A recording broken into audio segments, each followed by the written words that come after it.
आप प्रवेश कर चुके हैं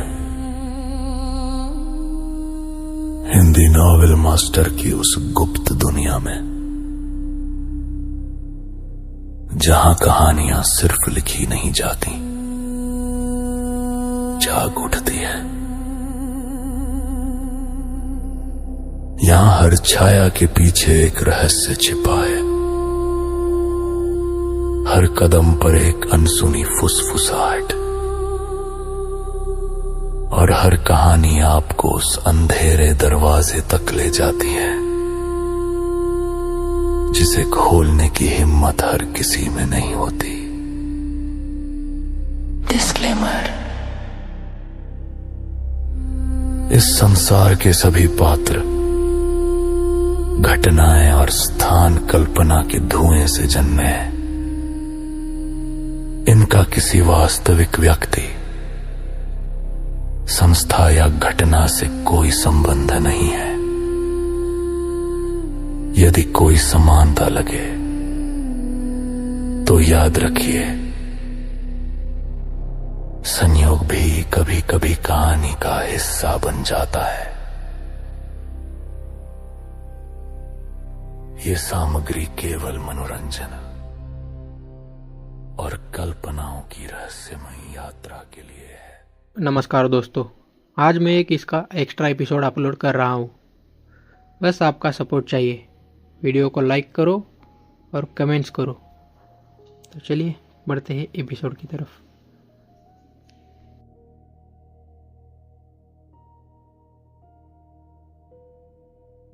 अध्याय 521। नारी शक्ति मर्दों से कम नहीं, उनका पहला वार ही कुनलुन हिला देता है। क्यों? जनरल हर्षवर्धन रुके और पूछा। कैप्टन करण शेरगिल ने तब वही दोहराया जो कर्नल रोशनी पाटिल ने पहले कहा था। मैंने भी चीफ रोशनी को पहले सलाह दी थी, लेकिन उन्होंने कहा कि अपनी मौजूदा साधना के साथ वो एक मुक्के से पहाड़ को चकनाचूर कर सकती हैं, तो यह नामुमकिन है कि वो एक छोटे से ज़ॉम्बी से न निपट सकें। एक मुक्के से पहाड़ चकनाचूर।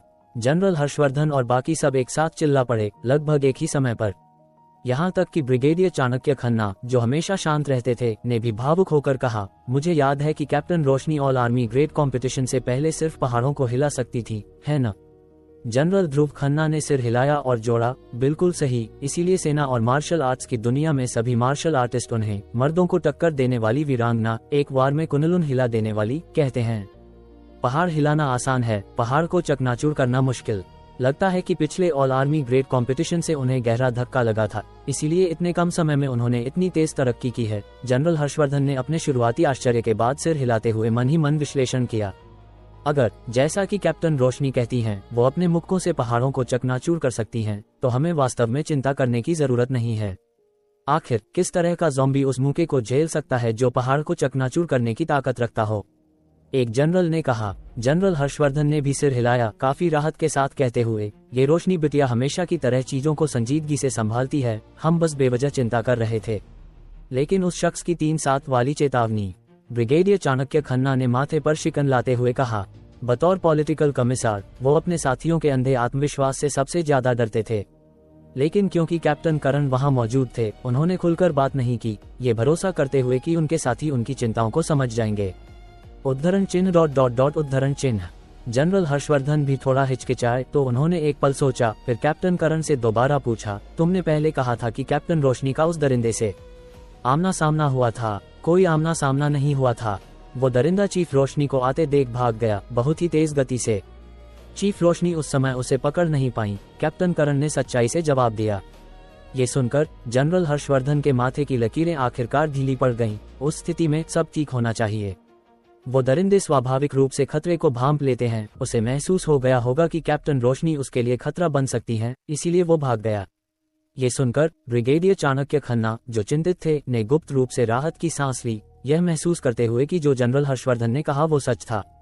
इसके अलावा उन्होंने गुरु देवांश को पहले ही बार बार परेशान किया था और निर्मल जल की कीमत को इतना कम करवा दिया था।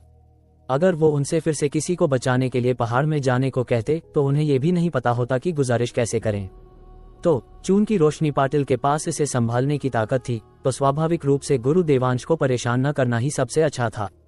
ब्रिगेडियर चाणक्य सर, आपने अभी 3-7 की चेतावनी का जिक्र किया। क्या आपका मतलब था कि चीफ रोशनी के जीतने की संभावना केवल 70% है? कैप्टन करण ने अचानक पूछा। उद्धरण चिन्ह डॉट डॉट डॉट उद्धरण चिन्ह।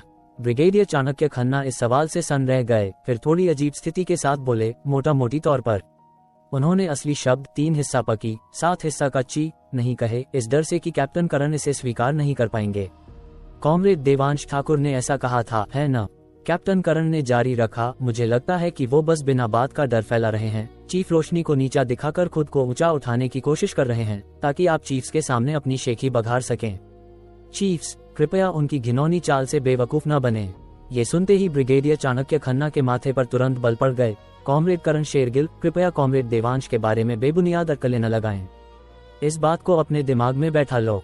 Yes sir, mission accomplished. हालांकि कैप्टन करण बहुत उलझन में थे कि ब्रिगेडियर चाणक्य अचानक गुस्सा क्यों हो गए। उन्होंने तुरंत चीफ के आदेश का पालन किया।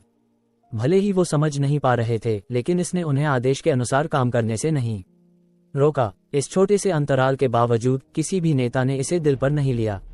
आखिर उन्होंने गुरु देवांश के लो प्रोफाइल रहने के तरीके को अपनी आंखों से देखा था और यह अपरिहार्य था कि कैप्टन करण उन्हें गलत समझेंगे।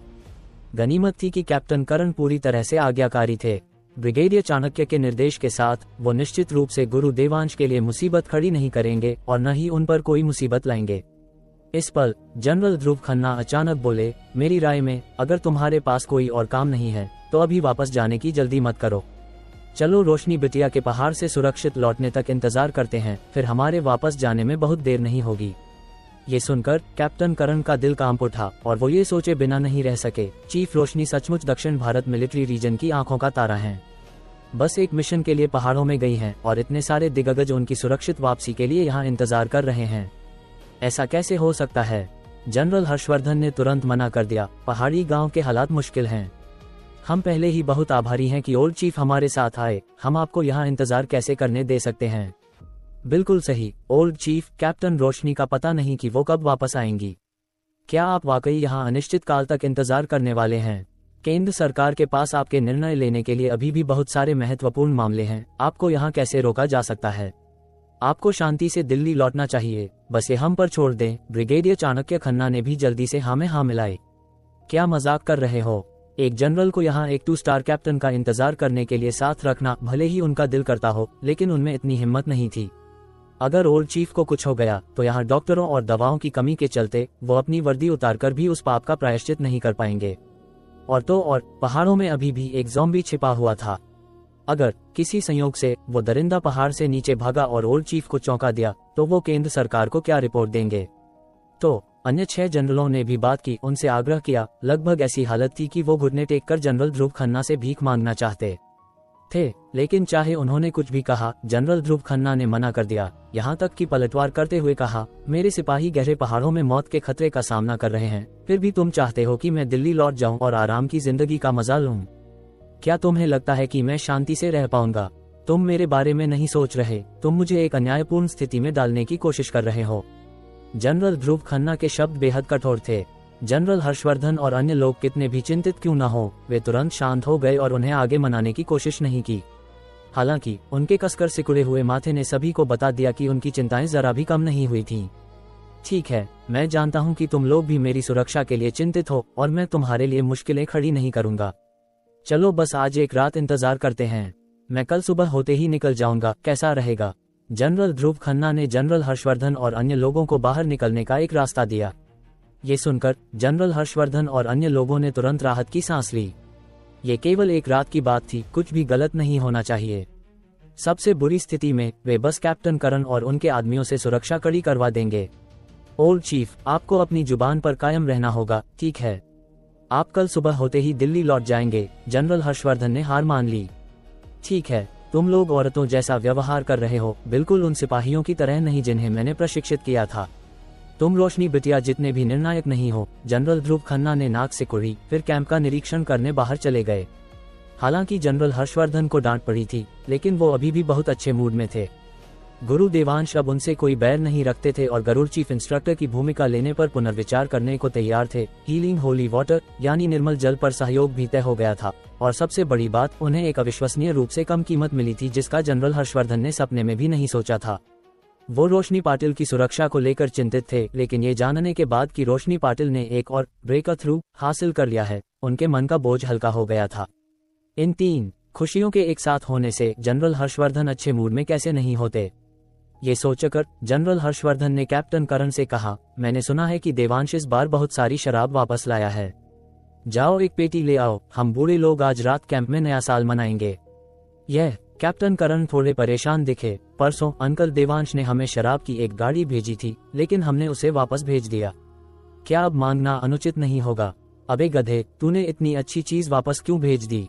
जनरल हर्षवर्धन हंसे बिना और डांटे बिना नहीं रह सके। क्या हमारे यहाँ नो अल्कोहल पॉलिसी नहीं थी? कैप्टन करण ने जनरल हर्षवर्धन को एक मजलूम अभिव्यक्ति के साथ देखा। जनरल हर्षवर्धन ये सुनकर अवाक रह गए, फिर बोले, अबे बुद्धू, क्या तुझे नहीं पता कि लचीला कैसे बनते हैं? जबकि ड्यूटी के दौरान शराब प्रतिबंधित है, क्या सिपाहियों को कभी छुट्टी नहीं मिलती? जा मेजर जतिन को ले जा और एक पेटी खरीद ला। अगर तूने मिशन पूरा नहीं किया तो वापस मत आना। मेजर जतिन वो 2 स्टार कैप्टन थे जिन्होंने कैप्टन करण को पहले कॉल किया था।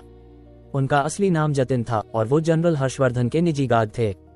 कभी कभी जब जनरल हर्षवर्धन को कुछ खरीदने की जरूरत होती थी तो मेजर जतिन पहले पैसे दे देते थे और फिर महीने के अंत में जनरल हर्षवर्धन द्वारा प्रतिपूर्ति कर दी जाती थी।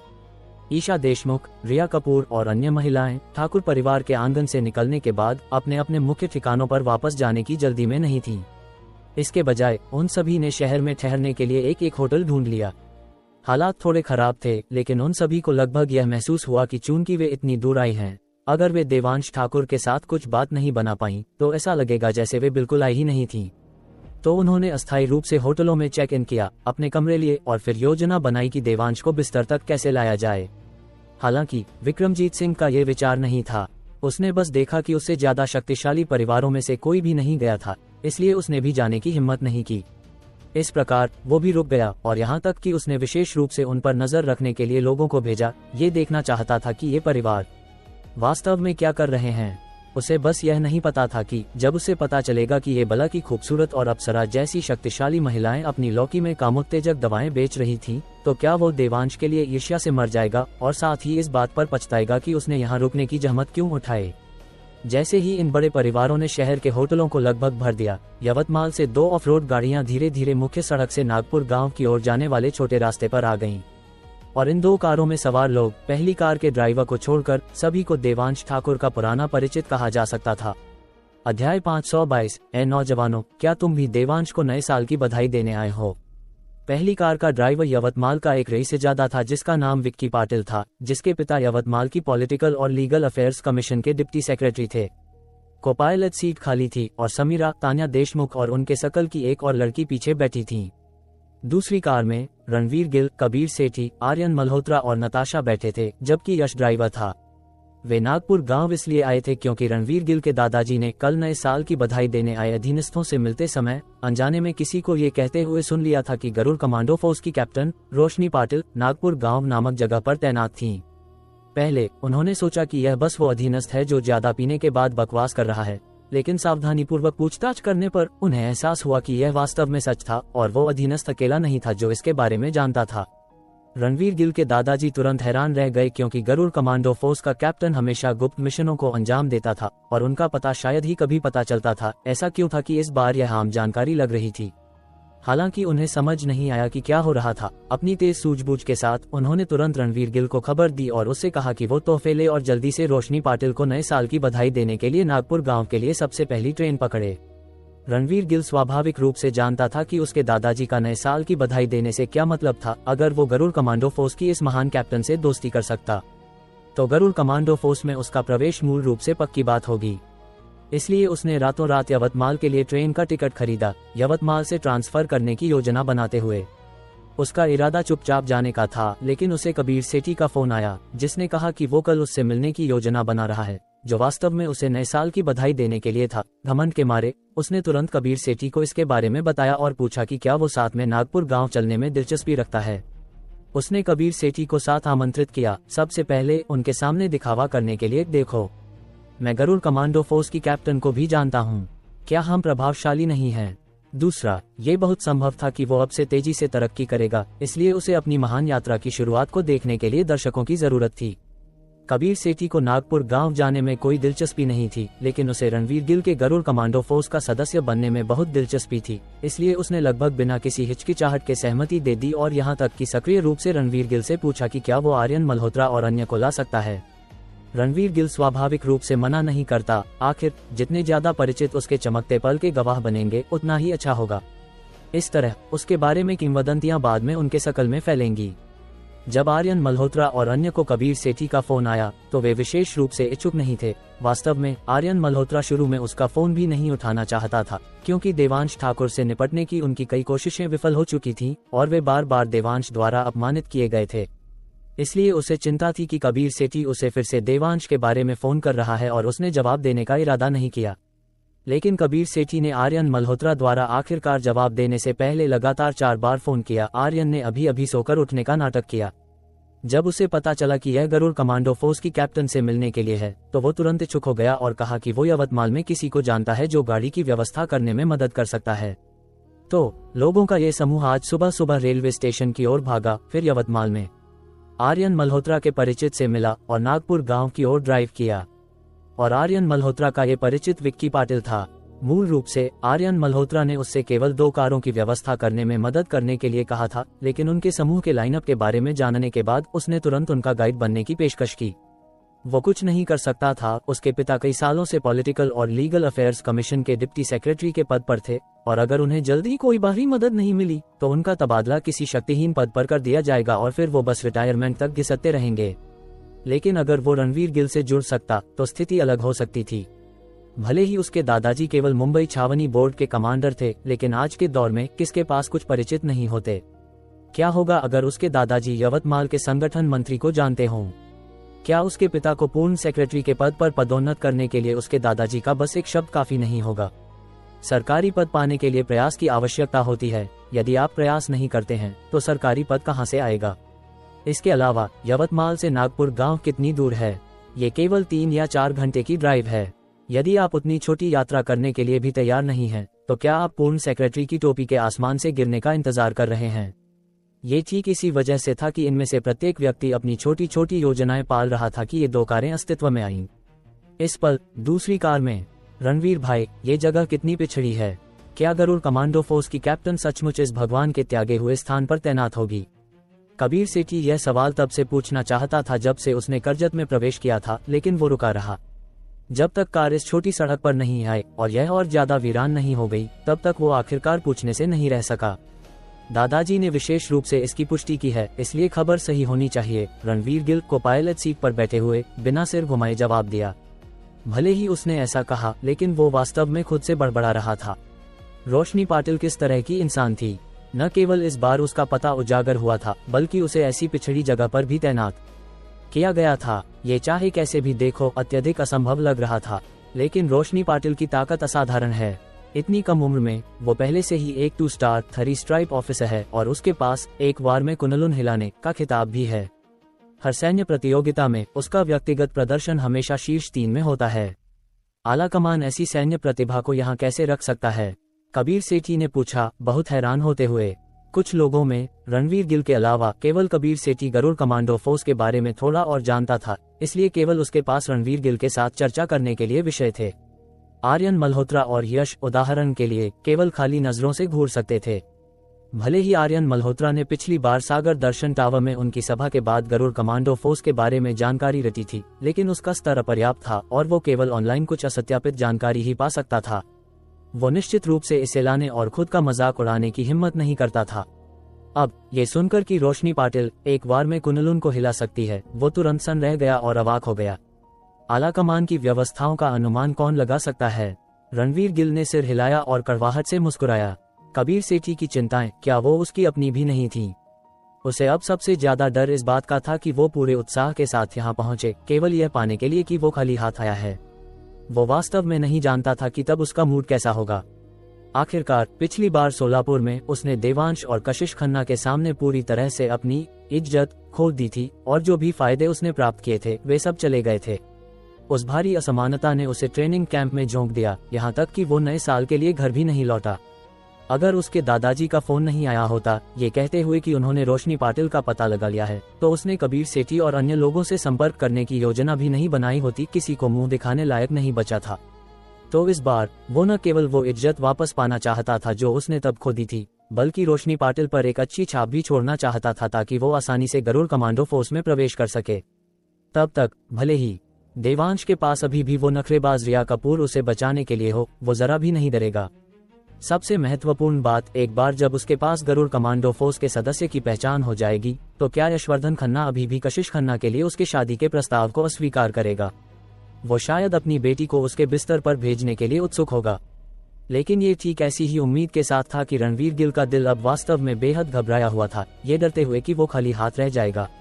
हालांकि चूंकि यह कमांडर गिल की खबर है, ये गलत नहीं होनी चाहिए।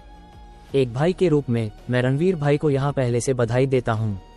आज के बाद रणवीर भाई शायद बहुत ऊंचाइयों को छुएंगे और अब से लोगों के बीच एक महानायक बन जाएंगे, कबीर सेठी ने चाहते हुए कहा, बहुत सावधानी से उसकी चापलूसी करते हुए। ये सुनकर आर्यन मल्होत्रा और यश पीछे रहने वालों में से नहीं थे और उन्होंने तुरंत अपनी चापलूसी की बौछार कर दी, रणवीर गिल की तारीफों के पुल बांध दिए। कोने में बैठी नताशा ने यह नजारा देखा और अपने मन में अत्यधिक तिरस्कार महसूस किया, क्योंकि वो स्पष्ट रूप से जानती थी कि पिछली बार सोलापुर की उनकी यात्रा के बाद उनका समूह फिर कभी इकट्ठा नहीं हुआ था। उन्हें अजनबी कहना बिल्कुल भी अतिशयोक्ति नहीं थी। इसके अलावा वो ये भी जानती थी कि सोलापुर के बाद रणवीर गिल को छोड़कर जो अस्थायी रूप से ज्यादा प्रभावित नहीं था, कबीर सेठी और दूसरी कार में समीरा और तान्या देशमुख दोनों बेहद तंगी में जी रहे थे, जैसे कि कोई अदृश्य विशाल हाथ जानबूझकर उनके पारिवारिक व्यवसायों को दबा रहा हो, जिससे वे न जी पा रहे थे और न मर पा रहे थे, जो बेहद कष्टदायक था। शायद इस अनुचित व्यवहार के कारण ही वे रणवीर गिल के प्रति काफी द्वेष रखते थे और यह नताशा के कानों तक भी पहुंचा, ये दिखाते हुए कि उन्होंने निजी तौर पर रणवीर गिल की कितनी बदनामी की होगी। लेकिन ऐसा छोटा सा सकल, बाहर से सामंजस्यपूर्ण लेकिन अंदर से अलग और रणवीर गिल की पीठ पीछे बुराई करने वाला, तुरंत उस पर कुत्ते की तरह चिपक गया जैसे ही उन्हें पता चला कि रणवीर गिल बड़ी ऊंचाइयों को छू सकता है, यहाँ तक कि तरह तरह की झूठी चापलूसी भी कर रहा था, जो वास्तव में घिनौना था। हालांकि नताशा भी सामाजिक सीढ़ी चढ़ी, लेकिन वो बहुत सरल थी, केवल ये सोच रही थी कि रणवीर गिल के बिस्तर तक कैसे पहुंचा जाए, और उसने शुरू से अंत तक अपना मन कभी नहीं बदला था।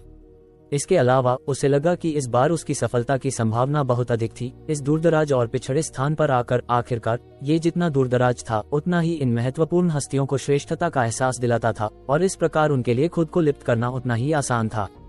इस तथ्य के साथ कि पहाड़ ऊंचे थे और बादशाह दूर था, यह असंभव था कि यहाँ होने वाले किसी भी अवैध संबंध की खबर मुंबई तक पहुँचे, इसलिए वे और भी बेपरवाह होकर काम कर सकते थे। इसलिए इस दूरदराज की जगह के बारे में कबीर सेठी और रणवीर गिल की शुरुआती चिंताओं की तुलना में वो वास्तव में सबसे ज्यादा खुश थी।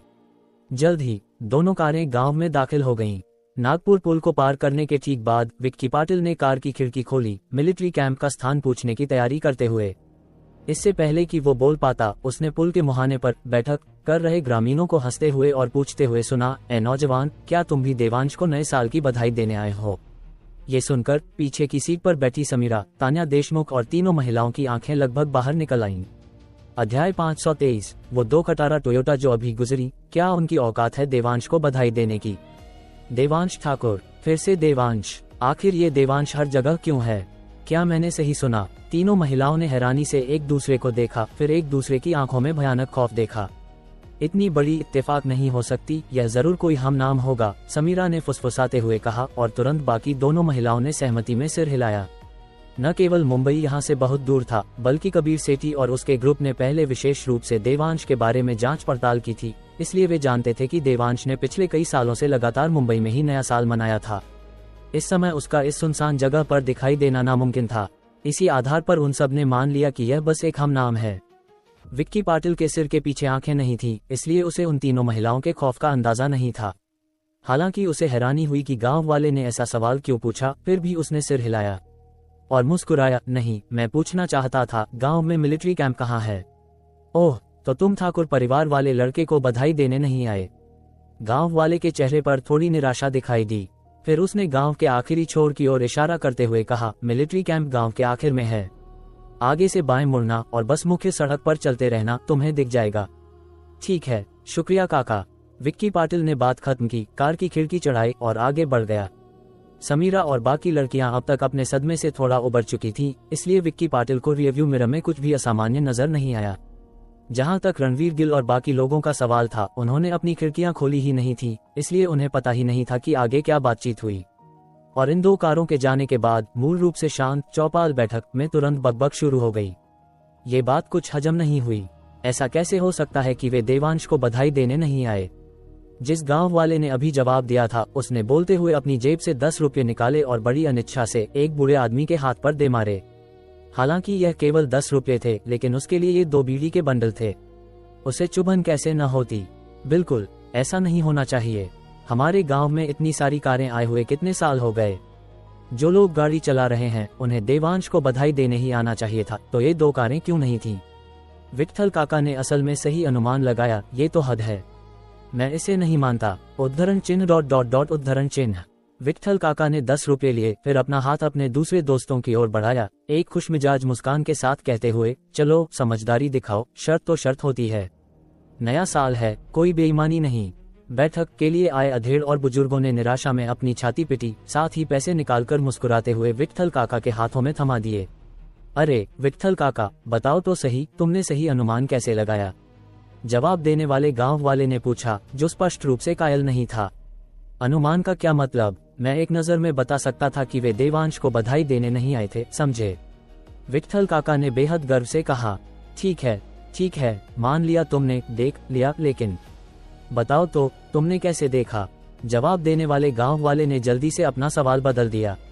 वो वास्तव में जानना चाहता था कि उसके 2 बीड़ी के बंडल कैसे खो गए।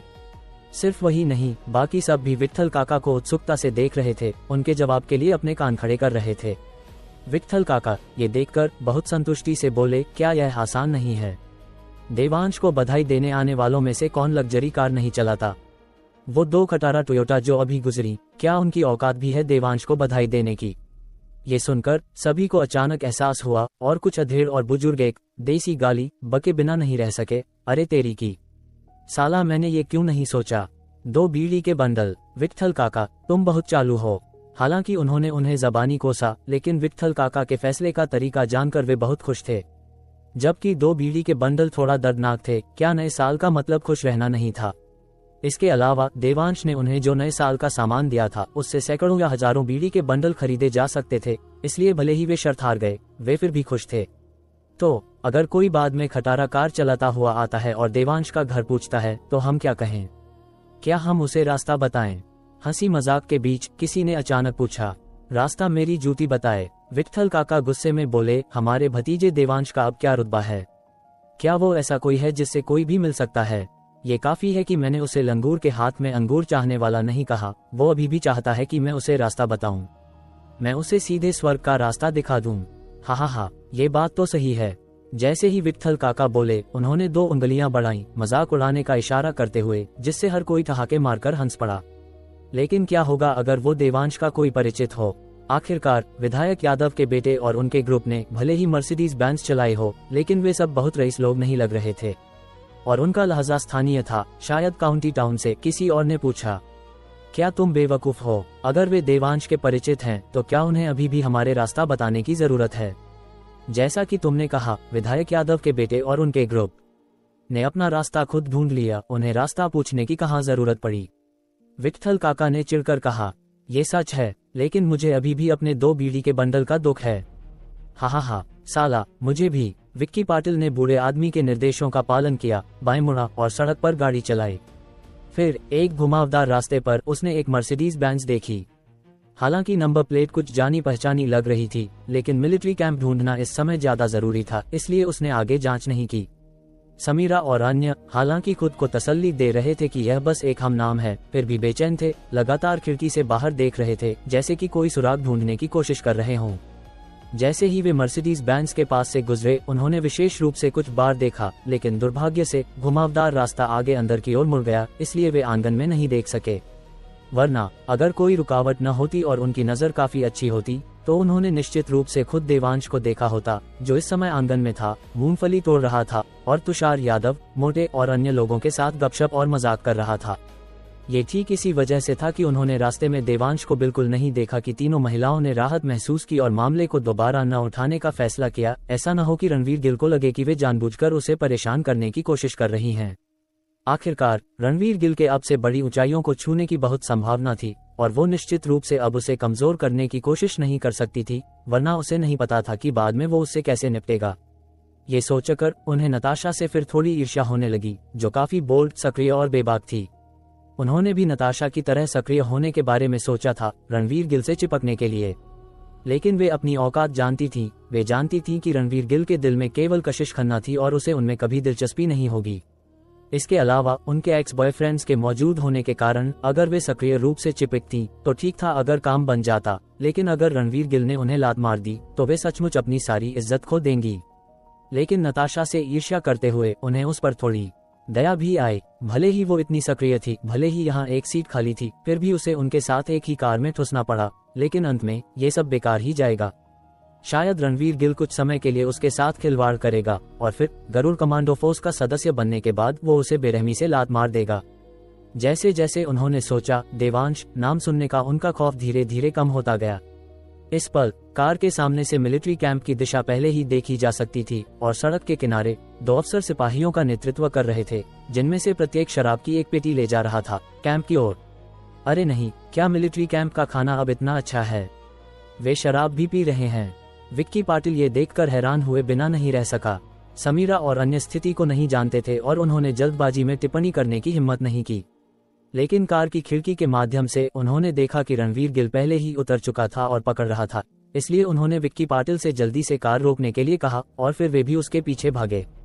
इस समय कैप्टन करण और मेजर जतिन देवांश के घर से शराब ले जा रहे थे। मूल रूप से जनरल हर्षवर्धन का इरादा था कि वे बस एक पेटी खरीदें, लेकिन वे बस अंकल देवांश के उत्साह का विरोध नहीं कर सके और केवल अपनी आंखों में आंसू लिए प्रत्येक एक पेटी ले जा सके, और उन्होंने इसके लिए भुगतान भी नहीं किया था।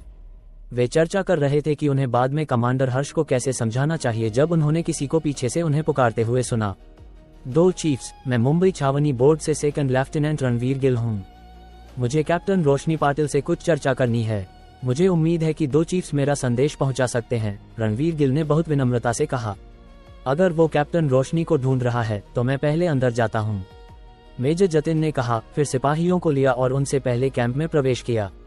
आखिरकार इतनी शराब ले जाना और अब गांव के बाहरी लोगों के मौजूद होने के साथ अगर उनकी तस्वीर ली गई और ऑनलाइन डाल दी गई तो भले ही यह उनके भविष्य को प्रभावित न करे, ये निश्चित रूप से यूनिट की छवि को प्रभावित करेगा। इसलिए जल्द से जल्द निकलना बेहतर था।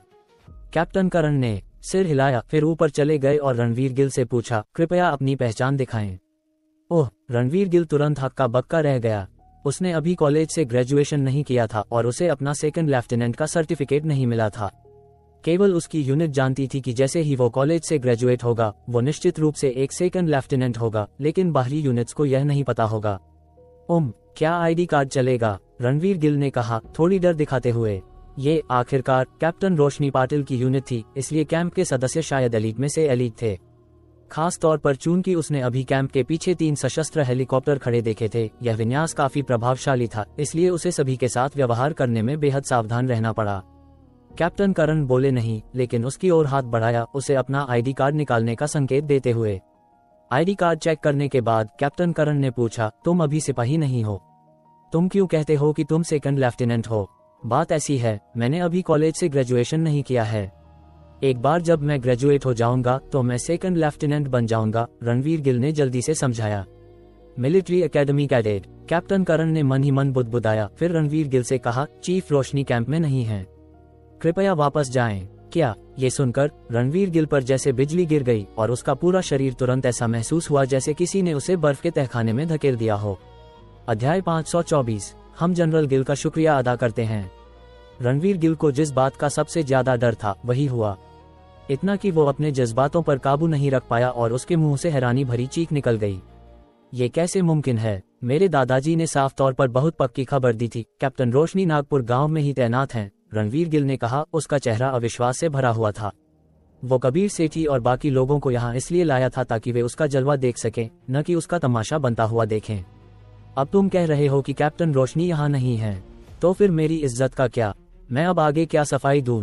ये सुनकर कैप्टन करण का चेहरा तुरंत काला पड़ गया कि यह एक और ऐसा शख्स है जो अपने दादाजी की सिफारिशों के दम पर कूद रहा है। लेकिन चीफ रोशनी वाकई अभी कैंप में नहीं है, तो मेहरबानी करके आप जा सकते हैं।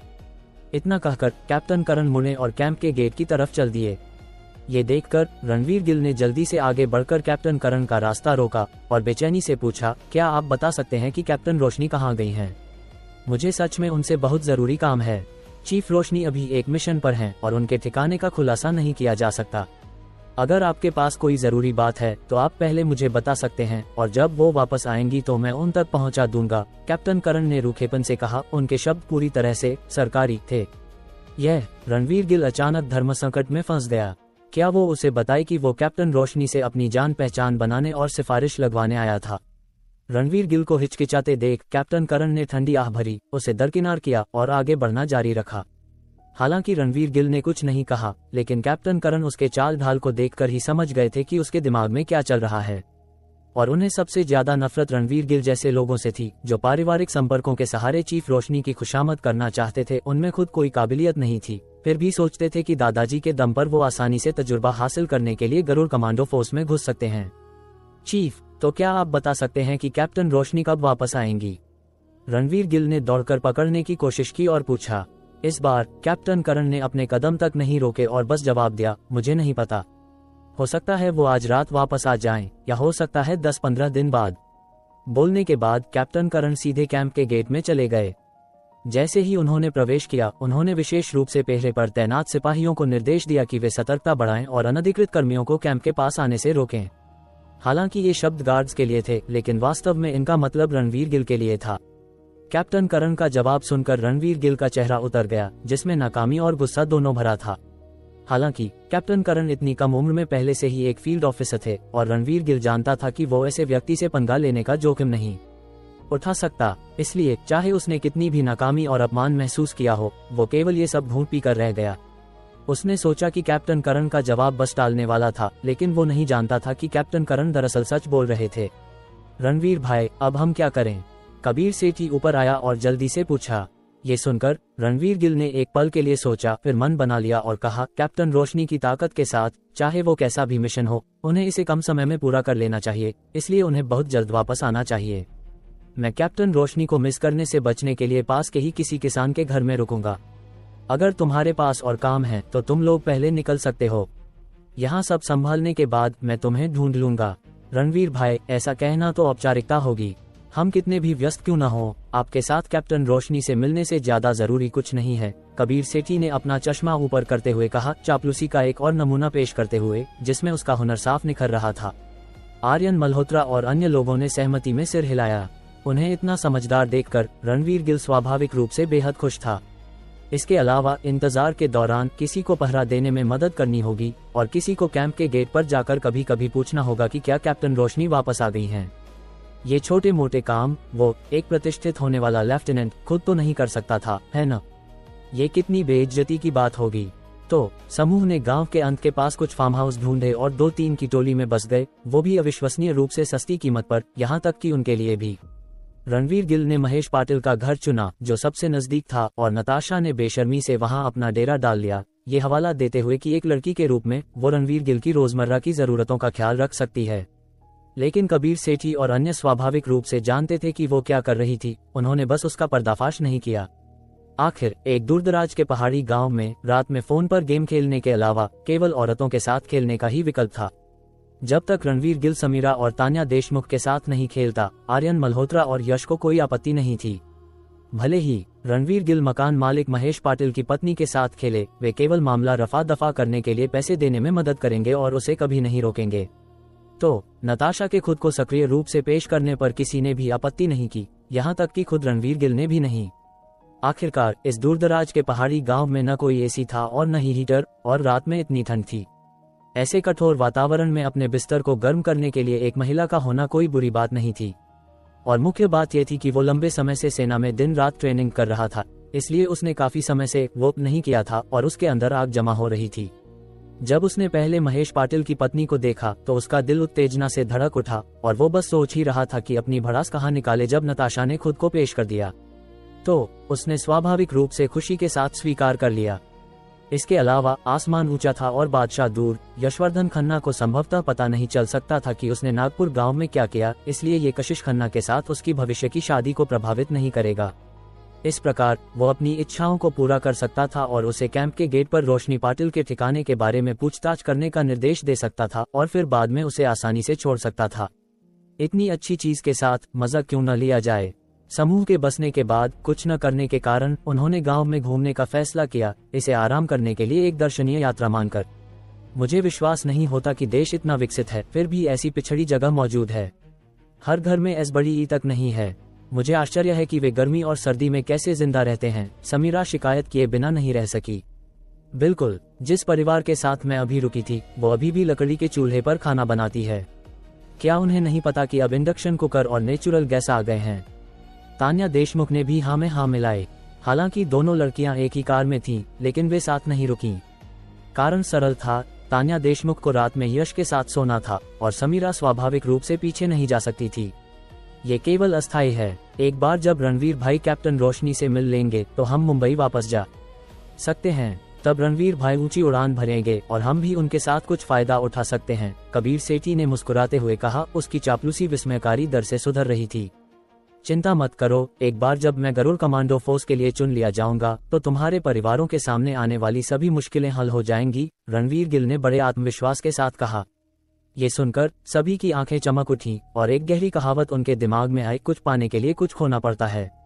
उन्हें लगा कि उनका वर्तमान अनुभव स्वर्ग से एक परीक्षा थी और जब तक वे उस दिन तक सह सकते थे जब रोशनी पाटिल कैंप वापस आती, उनके अच्छे दिन दौड़ते हुए आएंगे। उस समय भले ही रिया कपूर और ईशा देशमुख उन्हें दबाना चाहें, उन्हें गरुड़ कमांडो फोर्स के सदस्य रणवीर गिल के महत्व को तौलना होगा। और तब भले ही देवांश अभी तक नजरों से नहीं गिरा हो, वे उससे बिल्कुल नहीं डरेंगे। ये सोचकर कबीर सेठी सबसे पहले झुका और मुट्ठियां भींचकर बोला, तो हम रणवीर भाई नहीं, भविष्य के जनरल गिल का पहले से धन्यवाद करेंगे। अन्य लोगों ने ये सुनकर कृतज्ञता में झुककर और मुट्ठियां भींचकर कहा, हम यहाँ जनरल गिल का शुक्रिया अदा करते हैं। विक्की पाटिल का खून उन जनरल गिल की पुकारों को सुनकर तुरंत खौल उठा। उसे लगा कि वो इस बार बेकार नहीं आया था। उसने असीमित भविष्य वाले एक संभावित स्टॉक से दोस्ती कर ली थी और जब तक वो अच्छा प्रदर्शन करता, उसने अनुमान लगाया कि एक बार वापस लौटने पर वो अपने दादाजी से कुछ तार हिलाने के लिए कह सकता है और अपने पिता के पद से डिप्टी हटा सकता है। हा, आप बहुत दयालु हैं, बहुत दयालु। रणवीर गिल भी हंसा। जनरल गिल की बार बार पुकार से बहुत खुश हुआ। हंसने के बाद रणवीर गिल का हाव भाव अचानक कठोर हो गया और उसने अपनी आंखें सिकोड़ ली, कहते हुए, एक बार जब यह young master Garud commando force में प्रवेश करेगा तो सबसे पहली चीज जो मैं करूंगा वो है उस कमीने देवांश को नीचे गिराना। देवांश, ये नाम इतना जाना पहचाना क्यों लग रहा है? विक्की पाटिल ने माथे पर शिकन लाए। उसका चेहरा संदेह से भरा था। उसे लगा जैसे उसने अभी यह नाम सुना था लेकिन इस समय याद नहीं कर पा रहा था। अन्य लोग ये सुनकर सभी बहुत खुश हुए और उनकी आंखों के सामने देवांश के रणवीर गिल द्वारा पीटे जाने, जमीन पर घुटने टेकने और दया की भीख मांगने की तस्वीरें भी दिखाई दी। जैसे ही उसने इसके बारे में सोचा, यश ने अचानक अपनी आंखें जोर से रगड़ी और जोर से गाली दी, अरे तेरी की, क्या मैं बहुत ज्यादा ख्वाब देख रहा हूँ और मुझे भ्रम हो रहा है? मुझे वो कमीना देवांश क्यों दिखाई दे रहा है? अध्याय 525। अगर तुम हंसता हुआ चेहरा नहीं रखोगे तो क्या बस थप्पड़ खाने का इंतजार कर रहे हो? जो यश कहना चाहता था वही कबीर सेठी, आर्यन मल्होत्रा और बाकी सब भी कहना चाहते थे। उनके दिमाग में पहले देवांश को पीटने की खूबसूरत तस्वीरें चल रही थीं, लेकिन न जाने क्यों जैसे ही उन्होंने इसके बारे में सोचा, उन्हें असल में देवांश की परछाई एक छोटे रास्ते से निकलती दिखाई दी। उसके चेहरे पर एक हल्की मुस्कान भी थी। धत्तेरी की, क्या मुझे भी मतिभ्रम हो रहा है? मुझे सचमुच देवांश दिखाई दिया। आर्यन मल्होत्रा चिल्लाया। उसके चेहरे पर अविश्वास था।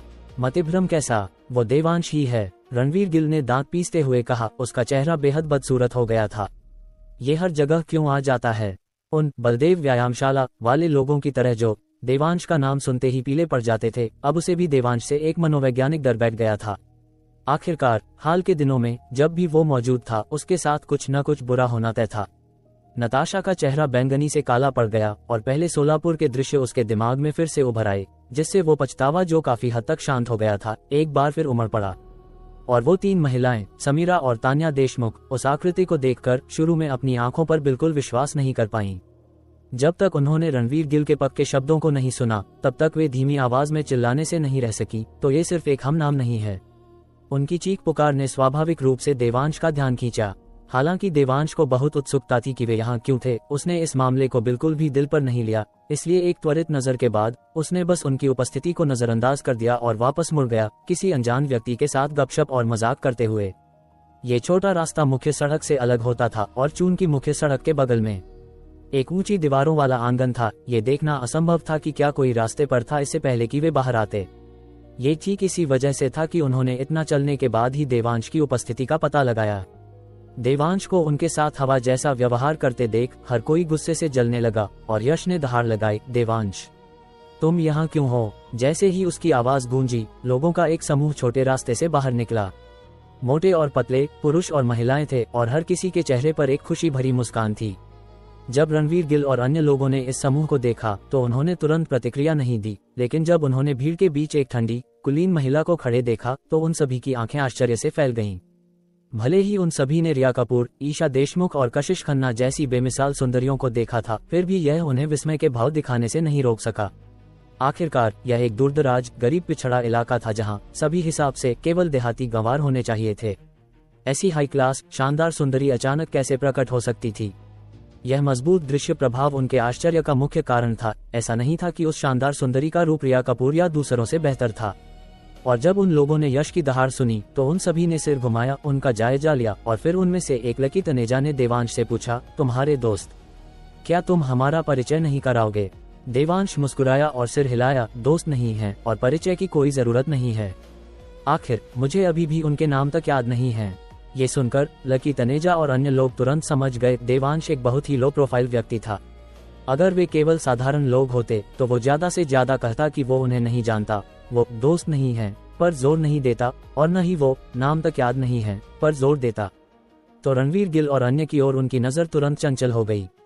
अगर यह पहले दोस्ताना रही होती तो अब ये पूरी तरह से तिरस्कार और दुश्मनी थी। खासकर लकी तनेजा रणवीर गिल को स्कैन करने के बाद, जो दूसरों द्वारा एक स्टार की तरह घिरा हुआ था, वो जानता था कि उसके पास कुछ मार्शल आर्ट्स की नींव है और तुरंत उसके साथ दो हाथ करने की एक प्रबल इच्छा हुई। क्या करें? किसी को दूसरों के सामने अपने मार्शल आर्ट्स का दिखावा करते देख वो बस उन्हें पीटना चाहता था। अतीत में उसके पास ताकत की कमी थी, इसलिए भले ही उसके पास ऐसे विचार थे, वो केवल उन्हें दबा सकता था। लेकिन अब यह अलग था। एक आंतर शक्ति मार्शल आर्टिस्ट के रूप में उसने अपने पूरे शरीर में शक्ति का एक अटूट उछाल महसूस किया, और अगर उसने इसे बाहर नहीं निकाला तो उसका शरीर जल्दी या बाद में फट जाएगा। हालांकि चून की दूसरी पार्टी ने उसे उकसाया नहीं था, वो पहली चाल नहीं चल सकता था। ऐसा न हो कि उस पर कमजोर को सताने का आरोप लगाया जाए। और जब रणवीर गिल और अन्य लोगों ने देवांश के लगभग अपमानजनक शब्द सुने तो उनका पहले से ही जलता हुआ गुस्सा और तेज हो गया। लेकिन पिछले 3 अनुभवों से सबक लेते हुए रणवीर गिल ने जल्दबाजी में कार्य करने की हिम्मत नहीं की, क्योंकि उसे नहीं पता था कि रिया कपूर, वो पागल औरत, ने देवांश के आसपास बॉडीगार्ड्स का इंतजाम किया होगा या नहीं। आखिरकार एक बार जब कोई महिला प्यार में पड़ जाती है तो 10 बैल भी उसे वापस नहीं खींच सकते। इसलिए वो बहुत चिंतित था कि रिया कपूर देवांश के लिए बॉडीगार्ड्स मुहैया कराएगी और उसे इस दूरदराज के पिछड़े इलाके तक एस्कॉर्ट करेगी। इसके अलावा दूसरी पार्टी के पास भी इतनी सुंदर महिला थी, जिसने मामले को और भी अजीब बना दिया। सावधान रहना बेहतर था। रणवीर गिल की चिंताएं कबीर सेठी और अन्य लोगों की भी चिंताएं थीं, इसलिए भले ही वे बहुत गुस्से में थे, किसी ने भी अपनी आंखों से देवांश को मारने की कोशिश करने के अलावा बोलने की हिम्मत नहीं की। तुम देवांश हो? क्या तुम गांव में बहुत मशहूर हो? विक्की पाटिल ने जल्दी से उस सवाल को याद किया जो गांव वाले ने उससे पूछा था जब उसने पुल पर रास्ता पूछा था।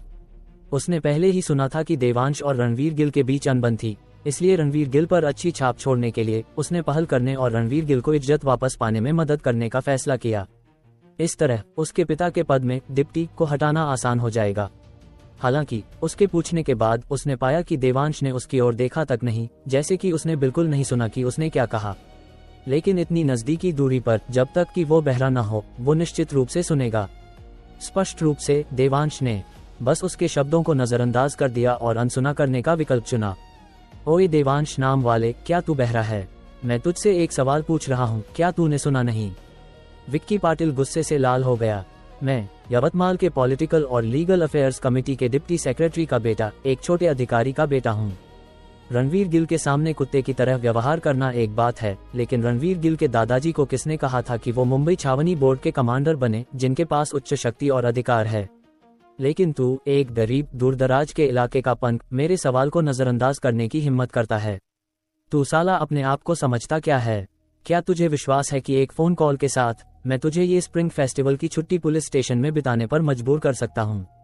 विक्की पाटिल जितना सोचता गया उतना ही गुस्सा होता गया और एक और वाक्य जोड़े बिना नहीं रह सका।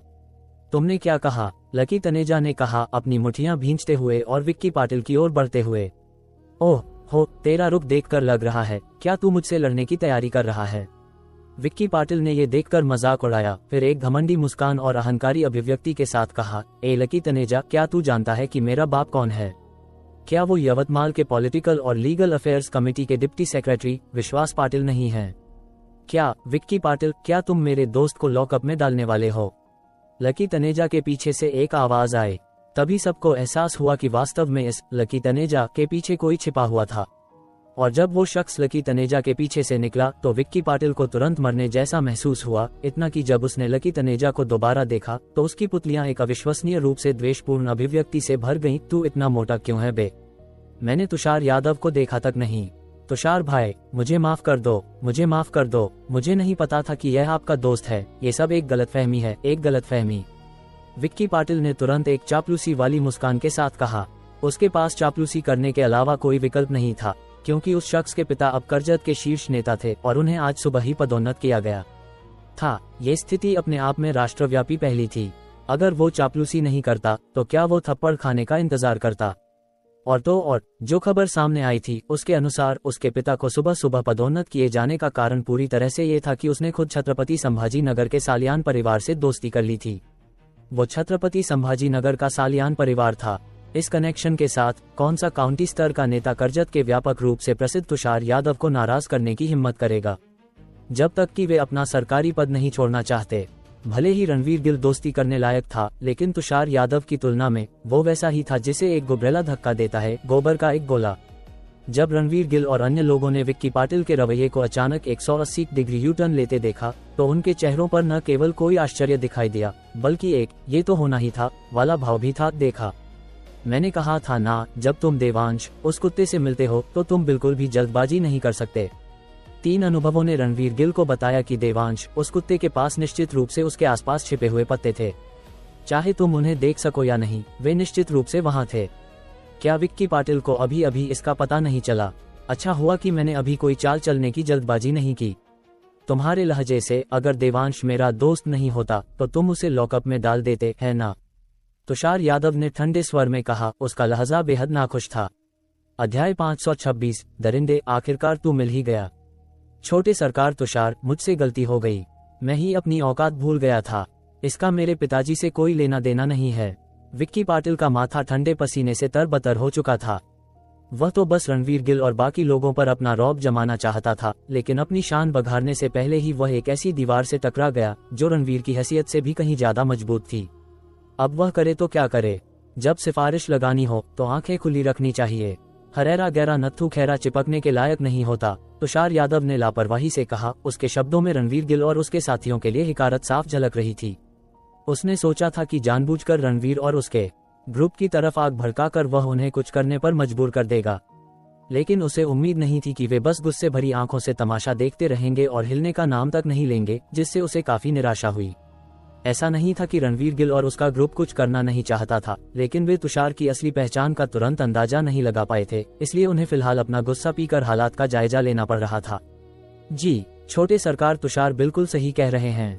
मैं छोटे सरकार तुषार और मिस्टर देवांश से माफी मांगता हूँ। आपको नाराज करना मेरी गलती थी। विक्की पाटिल अपने पिता की कुर्सी बचाने के लिए झुकने और रेंगने को भी तैयार था। उसका ये रवैया देखकर तुषार को समझ नहीं आया कि अब उसे और कैसे उकसाया जाए, इसलिए उसने देवांश की ओर देखा और पूछा, अब इसका क्या करना है? जैसा तुम कहो वैसा ही होगा। जब विक्की पाटिल ने ये देखा तो उसे इतना पछतावा हुआ कि मन किया अपनी ही आंखें नोच ले। तो ये देवांश ठाकुर ही वह छुपा हुआ रुस्तम था। वह इतना अंधा कैसे हो सकता था कि उसने उसी से पंगा ले लिया। दूसरी ओर रणवीर गिल और बाकी लोग बेहद शांत थे, जैसे उन्हें पहले से ही इस नजारे की उम्मीद थी। सबके चेहरों पर हमें तो पता ही था वाले भाव थे। कैसा हिसाब किताब? इन 2 कौड़ी के लोगों से उलझकर अपना मूड खराब करना है क्या? क्या तुम्हें अपनी तौहीन का डर नहीं है? देवांश ठाकुर ने मुस्कुराते हुए कहा और फिर मुख्य सड़क की ओर बढ़ गया। वे काफी देर से आंगन में बैठे थे और अब उनका इरादा गांव की मुख्य सड़क से होते हुए नदी के किनारे तक टहलने का था, ताकि नज़ारों का लुत्फ उठा सकें और खाना भी हजम हो जाए। देवांश की बातें सुनकर तुषार समझ गया कि देवांश का नजरिया उस स्तर पर है जहां तक पहुंचने की वह भी सिर्फ कल्पना ही कर सकता है। लेकिन उसने खुद को कम नहीं समझा, बल्कि उसे पूरा भरोसा था कि अगर वह कड़ी मेहनत करता रहा तो वह निश्चित रूप से देवांश के कदमों से कदम मिला लेगा। इसलिए उसने विक्की पाटिल पर एक नजर डाली, हिकारत से नाक सिकुड़ी और मुड़कर गांव के ऊपरी हिस्से की ओर चल दिया। लकी, तनेजा और बाकी लोग भी उनके पीछे हो लिए। हालांकि लकी बहुत बेमन से जा रहा था, उसे साफ तौर पर निराशा थी कि उसे हाथ साफ करने का मौका नहीं मिला। देवांश और बाकी लोगों को उसी रास्ते पर जाते देख जिस पर वे खुद जाने वाले थे, रणवीर गिल और उसका ग्रुप गुस्से से आग बबूला हो गया। वे अपनी जगह पर जमे रहे और देवांश के ग्रुप को काफी दूर जाते हुए देखते रहे, फिर बेमन से घर की ओर लौट पड़े। अभी वो तुषार नाम का लड़का कौन था? कबीर सेठी ने रणवीर गिल का इशारा देखा और तुरंत समझ गया। उसने विक्की पाटिल से पूछा। विक्की पाटिल ने ये सुना और जल्दी से जवाब दिया, उसके पिता करजत के सबसे बड़े अधिकारी हैं। सिर्फ एक मामूली विधायक और तुम इतना डर गए? मुझे लगा उसके पिता संभाग या शायद प्रदेश के कोई बड़े मंत्री होंगे, कबीर सेठी ने तुरंत गुस्से में कहा। ये सोचकर कि वे लोग थोड़ी देर पहले डर के मारे चू तक नहीं कर पाए थे, कबीर का सीना गुस्से से फटने लगा। रणवीर गिल और बाकी लोगों का भी यही हाल था। अगर उसके पिता सिर्फ सबसे बड़े अधिकारी होते तो मुझे वास्तव में उससे इतना डरने की जरूरत नहीं थी। असली बात यह है कि तुषार यादव के पीछे छत्रपति संभाजी नगर का सालियान परिवार खड़ा है, विक्की पाटिल ने लाचार भाव से कहा। छत्रपति संभाजी नगर का सालियान परिवार? कबीर सेठी, जो आमतौर पर बहुत संयमित रहता था, इस बार चीखने से खुद को रोक नहीं पाया। ये सुनकर बाकी सभी के चेहरों पर भी गहरे सदमे के भाव आ गए। वह जगह यहाँ से हजारों मील दूर है। क्या तुम्हें यकीन है कि तुम्हें कोई गलतफहमी नहीं हुई है? कबीर ने जोर देकर पूछा। मुझे गलतफहमी कैसे हो सकती है? ये बात तो आज सुबह से ही हर जुबान पर है, विक्की पाटिल ने कहा, और फिर उसने बारीकी से वे सारी कहानियां सुनाई जो उसने शुरू से अंत तक सुनी थीं। इन कहानियों को सुनने के बाद रणवीर गिल और बाकी लोगों के माथे पर गहरी लकीरें खींच गईं, क्योंकि उन्हें एहसास हो गया था कि चाहे ये कहानियां कितनी भी फिल्मी क्यों न हो, ये सच बिल्कुल पक्का था कि तुषार यादव की जान पहचान सालियान परिवार से थी।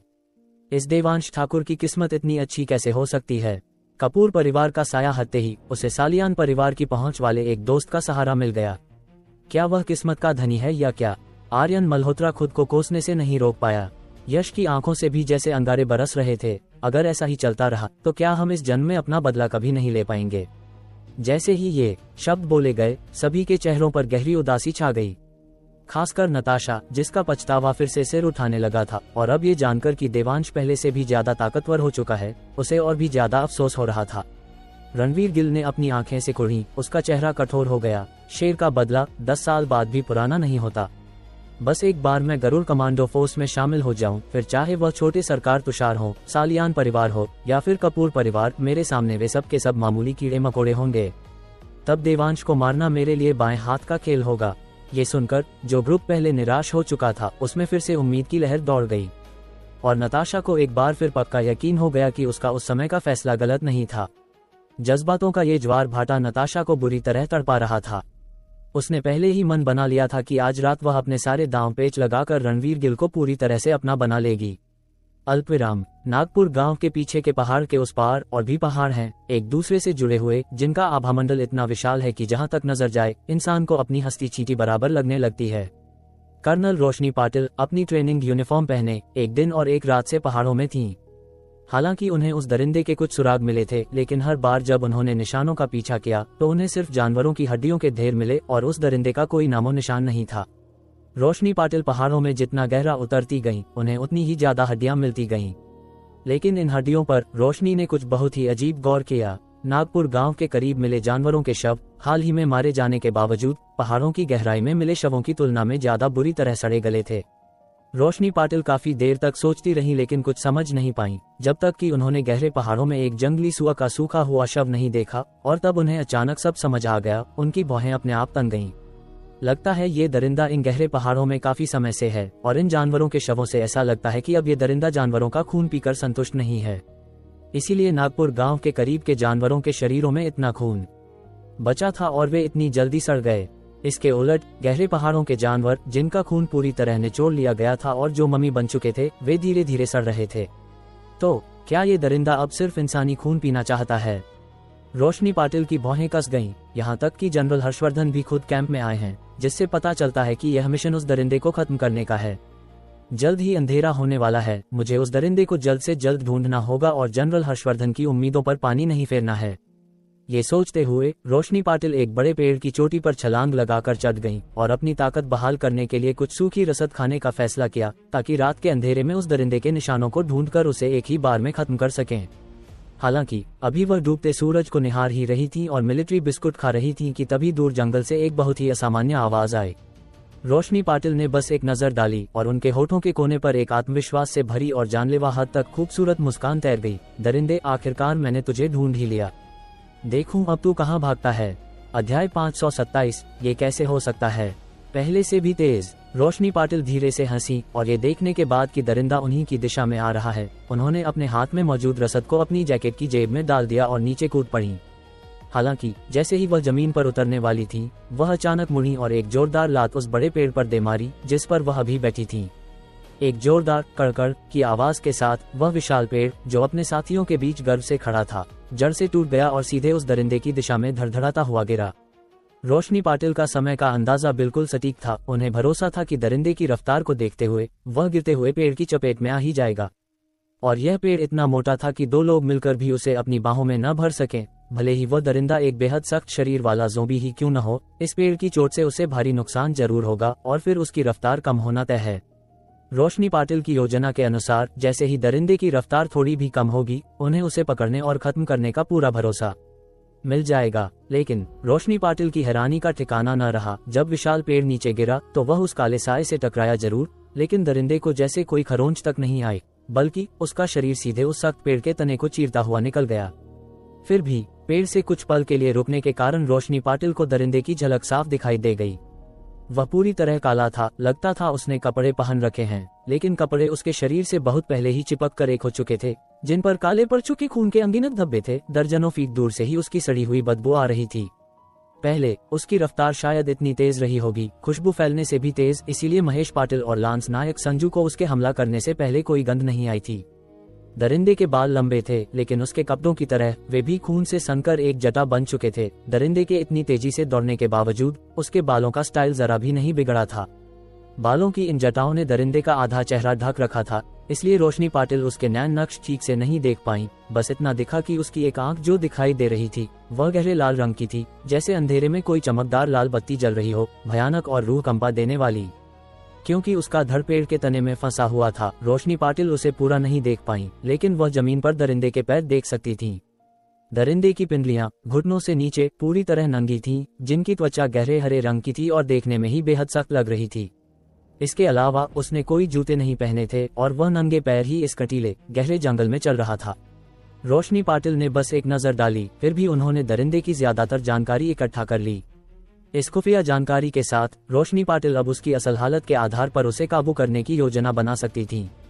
हालांकि इससे पहले कि रोशनी पाटिल कोई योजना बनाती, दरिंदे ने अपनी चाल चल दी।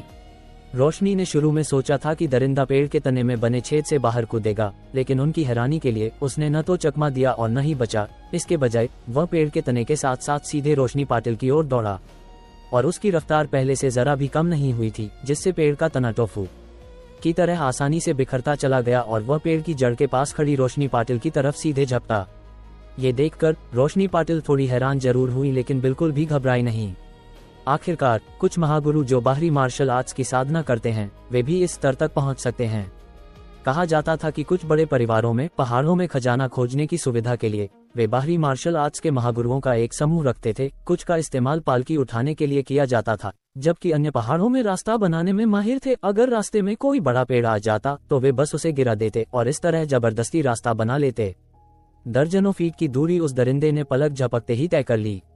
इतने तेज दरिंदे का सामना करते हुए रोशनी पाटिल ने कोई बचाव नहीं किया। उन्होंने बस अपनी सांस रोकी और ध्यान केंद्रित किया। फिर दरिंदे के सिर पर एक जोरदार मुक्का जड़ दिया।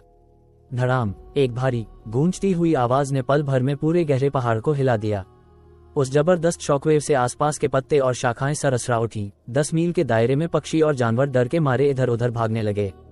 खासकर पक्षी डूबते सूरज की रोशनी में एक अजीब सा वीरान और अकेला एहसास दे रहे थे, बिल्कुल सांझ की लाली और अकेला उड़ता पंछी वाले उदास नजारे की तरह।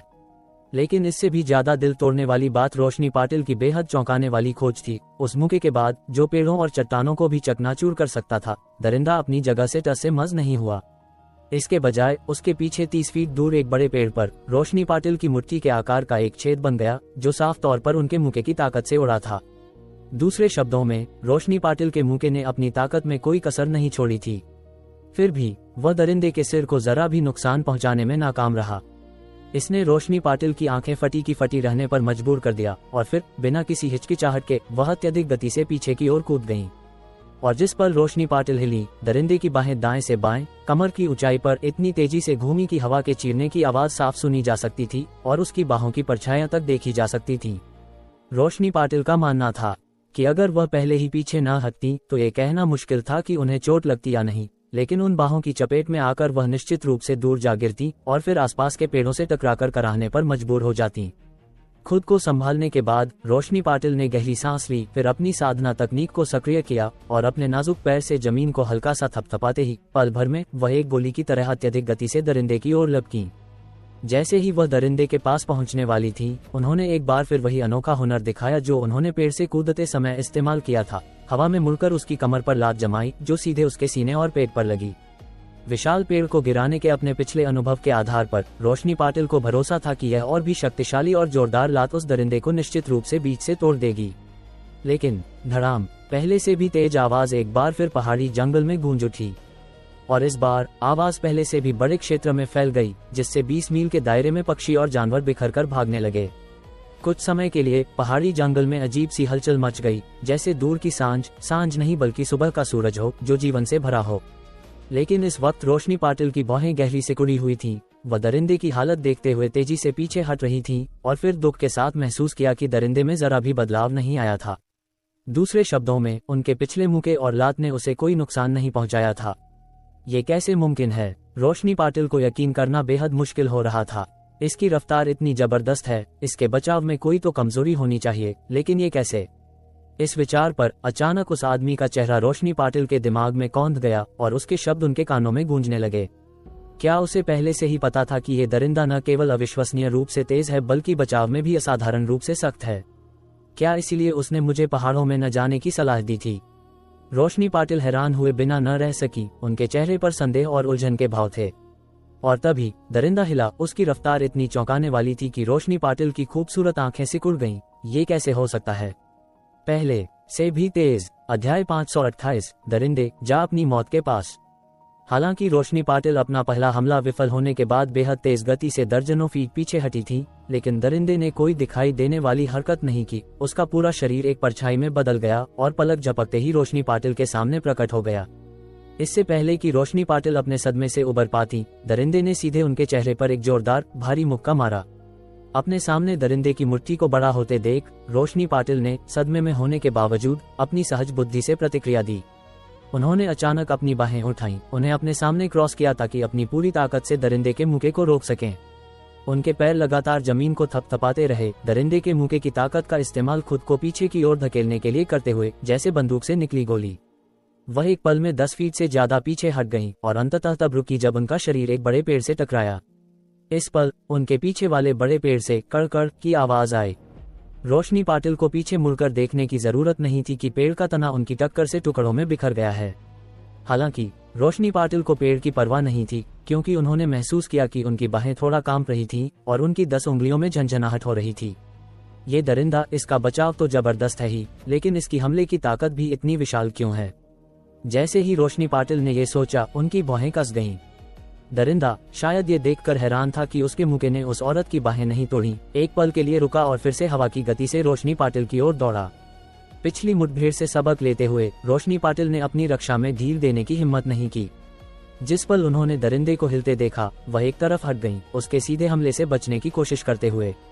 लेकिन उनकी घोर हैरानी के लिए जब दरिंदे ने उन्हें हिलते देखा तो उसने दौड़ते हुए ही अचानक अपनी दिशा बदल दी और एक बार फिर पागलों की तरह उनकी ओर झपटा। यह रोशनी पाटिल की पुतलियां फिर से थोड़ी सिकुड़ गईं और सोचने के लिए वक्त न होने पर उन्होंने जबरदस्ती फिर से अपनी दिशा बदल दी। लेकिन दिशा में इस अचानक बदलाव ने उनके शरीर पर भारी तनाव डाल दिया, खासकर उनके पैरों से अत्यधिक ताकत की मांग की। आखिरकार ये स्थिर अवस्था से मुड़ना नहीं था, इसके लिए पहले मौजूदा गति को काबू करना था, फिर पूरी तरह से अलग दिशा में जाना था जो मूल बल से दोगुना झेलने के बराबर था। यह ऐसा था जैसे तेज गति में लगातार 10 मीटर की शटल दौड़ करना। जिसने भी ट्रेनिंग की है वो समझ जाएगा कि यह शरीर पर कितना भारी तनाव डालता है। हालांकि रोशनी पाटिल इतना भार सहन कर सकती थी, लेकिन दिशा बदलने के बाद उनकी गति पहले की तुलना में स्पष्ट रूप से धीमी थी। लेकिन दरिंदे को देखकर लग रहा था कि वह बिना किसी रुकावट के दिशा बदल सकता है, जैसे कि भारी जड़त्व का उस पर कोई असर ही नहीं हो रहा हो। अकेले यही बात दरिंदे के शरीर की कठोरता दिखाने के लिए काफी थी, जो तेज गति के मोड़ों से आने वाले तनाव को पूरी तरह नजरअंदाज कर रहा था। कई पैंतरेबाजियों के बाद रोशनी पाटिल को एक बार फिर दरिंदे ने पकड़ लिया। चोट को कम करने के लिए रोशनी पाटिल हवा में ही मुड़ी, फिर अपनी बाहें क्रॉस की, दरिंदे के मुंह को सीधे झेलते हुए और उस ताकत का इस्तेमाल करके अपने बीच कुछ दूरी बना ली। इससे पहले कि वह खुद को संभाल पाती, रोशनी पाटिल ने हवा में रहते हुए ही बिना किसी हिचकिचाहट के अपनी कमर से एक नाजुक लेकिन शक्तिशाली कस्टम मेड पिस्तौल निकाली और दरिंदे पर 3 गोलियां दाग दी। 3 गोलियां 0.06 सेकंड के अंतराल पर दरिंदे की ओर लपकीं। 0.06 सेकंड का कारण रोशनी पाटिल का रिएक्शन टाइम नहीं था, बल्कि पिस्तौल का न्यूनतम फायरिंग अंतराल 0.06 सेकंड था। रोशनी पाटिल ने एक साथ फायर करना इसलिए चुना क्योंकि वह ये सुनिश्चित करना चाहती थी कि तीनों गोलियां दरिंदे के शरीर पर एक ही जगह लगें, वरना एक अकेली गोली का उस दरिंदे के खिलाफ कोई असर नहीं होता। और तेज गति में 3 गोलियों का सटीक निशाना लगाना पहले से ही उनकी बाहों की सीमा थी। इससे ज्यादा और सटीकता की गारंटी नहीं दी जा सकती थी और वह केवल गोलियां बर्बाद करती। रोशनी पाटिल की उम्मीद के अनुसार उनकी कस्टम मेड पिस्तौल इस दूरी पर एक गोली से 3 सेंटीमीटर की स्टील प्लेट को भी भेद सकती थी। अगर 3 गोलियां एक ही जगह पर एक साथ लगती तो चाहे दरिंदे का शरीर कितना भी सख्त क्यों न हो, उसमें छेद होना तय था। लेकिन उनकी घोर हैरानी के लिए जब 3 गोलियां एक के बाद एक दरिंदे के माथे के बीचों बीच लगी तो वे केवल उसके माथे की सतह पर जमी बदबूदार खून और मैल की परत को ही तोड़ पाईं। उसकी अजीब गहरे हरे रंग की त्वचा को भेदना तो दूर, उस पर एक निशान तक नहीं छोड़ पाईं। स्टील जैसा सख्त नहीं, स्टील से भी ज्यादा सख्त। दरिंदे की ताकत का एहसास होते ही रोशनी पाटिल ने खुद को संभाला, अपनी पिस्तौल रखी, उनका चेहरा गंभीरता से भर गया। अपने माथे पर 3 गोलियां खाने के बाद दरिंदा साफ तौर पर गुस्से से भर गया था। एक धीमी गुर्राहट के साथ उसका शरीर तोप के गोले की तरह बाहर निकला, सीधे रोशनी पाटिल की ओर चार्ज करते हुए। रोशनी पाटिल में उसके सीधे हमले का सामना करने की हिम्मत नहीं थी, वह केवल पैंतरेबाजी कर सकती थी और वार करने का मौका तलाश सकती थी। लेकिन ये तरीका आम विरोधियों के खिलाफ असरदार था, इस दरिंदे के खिलाफ ये साफ तौर पर एक बेकार कोशिश थी। आखिरकार गति के मामले में रोशनी पाटिल पहले से ही कमजोर थी और इस तरह कोई रास्ता निकालने की कोशिश करना नामुमकिन था। जल्द ही कई बार पलटवार के बाद रोशनी पाटिल ने अपनी पीठ पर दरिंदे के 3 ठोस मुक्के खाए और उनके मुंह के कोने से खून की एक लकीर रिसने लगी, जो बता रही थी कि उन्हें अच्छी खासी चोट लगी है। लेकिन रोशनी पाटिल बहुत घबराई नहीं थी, क्योंकि वह जिस साधना तकनीक का अभ्यास करती थी वह स्वाभाविक रूप से थकान वाली लड़ाइयों के लिए उपयुक्त थी। चाहे उन्हें कितनी भी चोटें क्यों न लगें, जब तक वे जानलेवा न हो, वह थोड़े समय में 70 से 80% तक ठीक हो सकती थीं। इसलिए हालांकि उनके मुंह से खून रिस रहा था, लेकिन अपनी साधना तकनीक को तेजी से घुमाने के बाद उनकी पीठ का ज्यादातर दर्द गायब हो गया। साथ ही उनकी बाहों की कंपन और सुन्नता भी बिना किसी निशान के गायब हो गई। दूर से अपनी लाल आंखों से उन्हें घूरते हुए दरिंदे को देखकर रोशनी पाटिल ने अपने मुंह के कोने से खून पोंछने के लिए हाथ बढ़ाया। एक शैतानी मुस्कान अनचाहे ही उनके होठों पर आ गई और उन्होंने ठंडेपन से कहा, हरामखोर, मुझे उम्मीद नहीं थी कि तू मुझे इस हद तक मजबूर कर देगा। मैंने सच में तुझे कम आंका था। बोलने के बाद रोशनी पाटिल मुस्कुराते हुए अपनी जगह पर सीधी खड़ी हो गईं, फिर धीरे से अपनी आंखें बंद कर लीं। ये देखकर दरिंदे ने एक धीमी गुर्राहट दी। शायद उसे लगा कि उसके सामने खड़ी खूबसूरत औरत ने हार मान ली है। इस तरह अपनी खुशी में ज़ोंबी का शरीर अचानक नीचे झुका, फिर मिसाइल की तरह बाहर निकला, सीधे रोशनी पाटिल के गले की ओर। हालांकि रोशनी पाटिल की आंखें बंद थीं, लेकिन ऐसा लग रहा था कि वह अपने आसपास की हर हरकत से पूरी तरह वाकिफ हैं। चाहे वह पत्तों की सरसराहट हो या कीड़ों के पंखों की फड़फड़ाहट, सब कुछ उनके दिमाग में एक तस्वीर की तरह उभर रहा था, जैसे वह अपनी आंखों से देख रही हों। शाम की लाली बिखर चुकी थी, केवल रात का अंधेरा उतर रहा था। इस धुंधली शाम में रोशनी पाटिल को अपने दशकों के मेहनती और कठिन अभ्यास की याद आए बिना न रह सकी। इस दुनिया में जीनियस जैसा कुछ नहीं होता, ये बस दूसरों से ज्यादा जिद्दी होने की बात है। उन्हें याद आया कि कैसे वह तब ट्रेनिंग करती थी जब दूसरे आराम करते थे, जब दूसरे सोते थे और जब दूसरे खेल कूद में लगे होते थे, ये सब परम साधना की तलाश में। उनकी प्रगति का हर इंच कड़ी मेहनत और पसीने से कमाया गया था, इसलिए उन्होंने कभी खुद पर जरा भी संदेह नहीं किया। हमेशा यह विश्वास किया कि उनकी ताकत इस दुनिया की सभी कठिनाइयों से लड़ने के लिए काफी है। ये सोचते हुए रोशनी पाटिल ने अचानक अपने लाल होंठ थोड़े खोले और धीरे से उदासीनता से बुदबुदाई, पहला वार पर्वत कंपन। जैसे ही शब्द गिरे, रोशनी पाटिल का दाहिना हाथ न जाने कब धीरे से ऊपर उठ चुका था और फिर बिना किसी फालतू हरकत के उन्होंने हमला करते हुए दरिंदे के सीने पर एक हथेली दे मारी। हालांकि इस हथेली के वार की गति बहुत धीमी लग रही थी, लेकिन ये ठीक उसी वक्त दरिंदे के सीने पर लगी जब उसका मुक्का उनके चेहरे पर लगने ही वाला था। बूम! आम लोगों के कान के पर्दे फाड़ देने वाली एक तेज आवाज अचानक पहाड़ी जंगल में गूंज उठी। उस इंसान और ज़ोंबी के 100 मीटर के दायरे में जमीन पल भर में समतल हो गई और इस 100 मीटर के दायरे में मौजूद सभी फूल, घास और पेड़ बिना किसी अपवाद के उखड़ गए और विशाल शॉकवेव के साथ 100 मीटर दूर जा गिरे। वह ज़ोंबी, जिसका शरीर स्टील से भी सख्त था, इस पल कटी पतंग की तरह सीधे पीछे की ओर उड़ा। 4-5 विशाल पेड़ों के तनों को तोड़ते हुए वह अंततः रुका और जमीन पर बेजान पड़ा रहा। ये देखकर रोशनी पाटिल ने अपनी हथेली वापस खींची। उनके होठों पर एक हल्की मुस्कान आ गई। मेरा यह वार कुनलुन पर्वत को भी हिला सकता है, तो तेरे जैसे मामूली ज़ोंबी की क्या बिसात। लेकिन इससे पहले कि रोशनी पाटिल खुश हो पाती, दूर गिरा ज़ोंबी अचानक जमीन से खड़ा हो गया। एक दहाड़ के बाद उसने तेजी से उन पर हमला किया। उसकी हरकतों में चोट का कोई नामो निशान नहीं था। ये देखकर रोशनी पाटिल की पुतलियां थोड़ी सिकुड़ गईं और फिर उनका पूरा आभामंडल एक भयानक गति से उमड़ पड़ा, जिससे उनके पैरों के नीचे की रेत और पत्थर बेकाबू होकर कांपने लगे। उन्होंने सहज रूप से अपना दाहिना पैर आधा कदम पीछे लिया, फिर अपने शरीर को थोड़ा नीचे झुकाया और अपनी मुट्ठी उठाई। तेजी से पास आते ज़ोंबी को भावहीन होकर देखते हुए बुदबुदाई, दरिंदे, मरने के लिए तैयार हो जा। जैसे ही उनके शब्द गिरे, रोशनी पाटिल का शरीर प्रकाश की एक किरण में बदल गया और अचानक अपनी जगह से गायब हो गया। अध्याय 529। अगर पता होता कि अंजाम ये होगा तो मुझे उस वक्त उसकी सलाह मान लेनी चाहिए थी। पलक झपकते ही दरिंदे की लाल आंखें अचानक फैल गईं। वह अपने सामने के नज़ारे से साफ तौर पर चौंक गया था। शायद उसने उम्मीद नहीं की थी कि ये दिखने में धीमी 2 पैरों वाली भेड़ अचानक इतनी तेज कैसे हो सकती है। हालांकि इससे पहले कि वह कोई प्रतिक्रिया दे पाता, एक मुक्का उसके सीने पर आ लगा। इस मुक्के की ताकत इतनी जबरदस्त थी कि उसका शरीर, जिसे गोलियां भी नहीं भेद सकी थी, सीने की तरफ से पूरा 2 इंच अंदर धंस गया और उसकी पूरी पीठ थोड़ी पीछे की ओर झुक गई। इतना ही नहीं, उसका शरीर उस 100 मीटर के वीरान हिस्से में एक हाई स्पीड तोप के गोले की तरह पीछे की ओर उड़ा और अविश्वसनीय गति से उसी रास्ते पर वापस गया।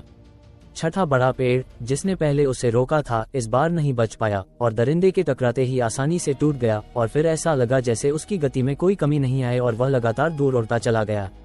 रास्ते में जो भी पेड़ उसके रास्ते में आए, वे उसकी टक्कर से बिना किसी रुकावट के तुरंत टूट गए। रोशनी पाटिल हालांकि हाथ पर हाथ धरे नहीं बैठी थीं। ये देखकर कि उनकी पर्वत भंजन ताकत दरिंदे को घायल तो कर सकती है, लेकिन बहुत ज्यादा नहीं, उन्होंने अब इस बात की चिंता नहीं की कि उनका शरीर पर्वत भंजन स्तर के शारीरिक भार को झेल पाएगा या नहीं।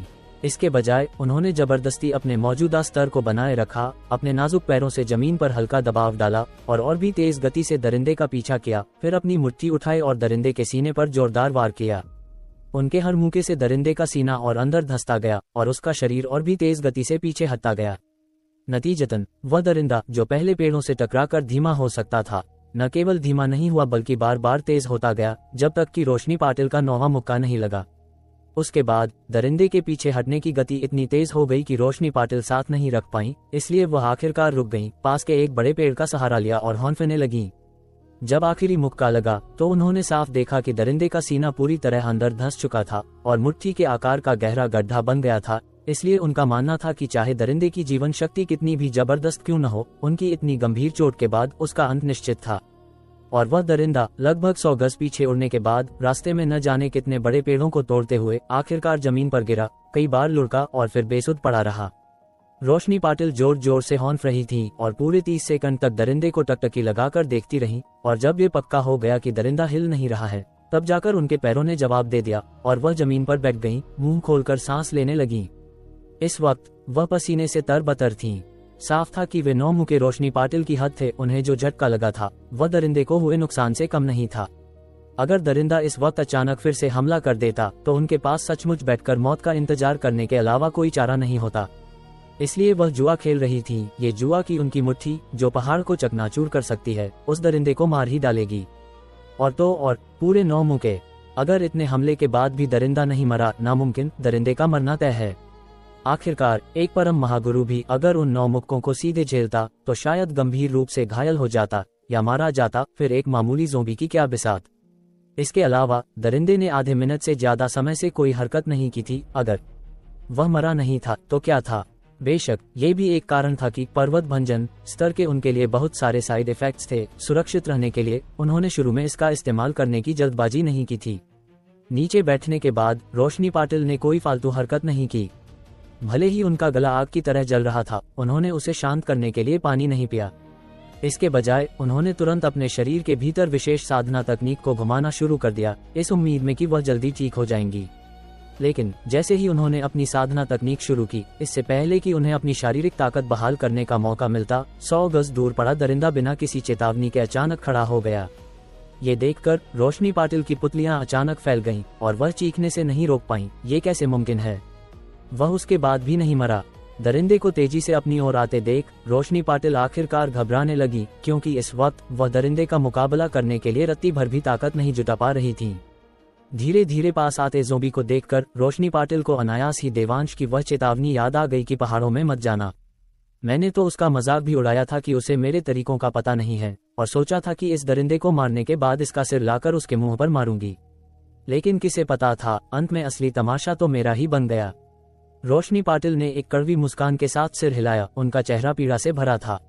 ज़ोंबी की धीरे धीरे पास आती आकृति को देखकर रोशनी पाटिल ने आखिरकार आह भरी और अफसोस जताया, हे भगवान, अगर पता होता कि अंजाम ये होगा तो मुझे उस वक्त उसकी सलाह मान लेनी चाहिए थी। बोलने के बाद उनके विचार भटकने लगे। ना जाने कैंप के लोगों के चेहरे पर क्या भाव होंगे जब वे मेरी लाश ढूंढेंगे। खासकर देवांश, मुझे नहीं पता कि मेरी दर्दनाक मौत देखकर वह ताना मारेगा या मजाक उड़ाएगा। ये कहते हुए, मैंने कहा था ना कि पहाड़ में मत जाना, लेकिन तुमने सुनी नहीं, अब देख लो क्या हुआ। जैसी करनी वैसी भरनी।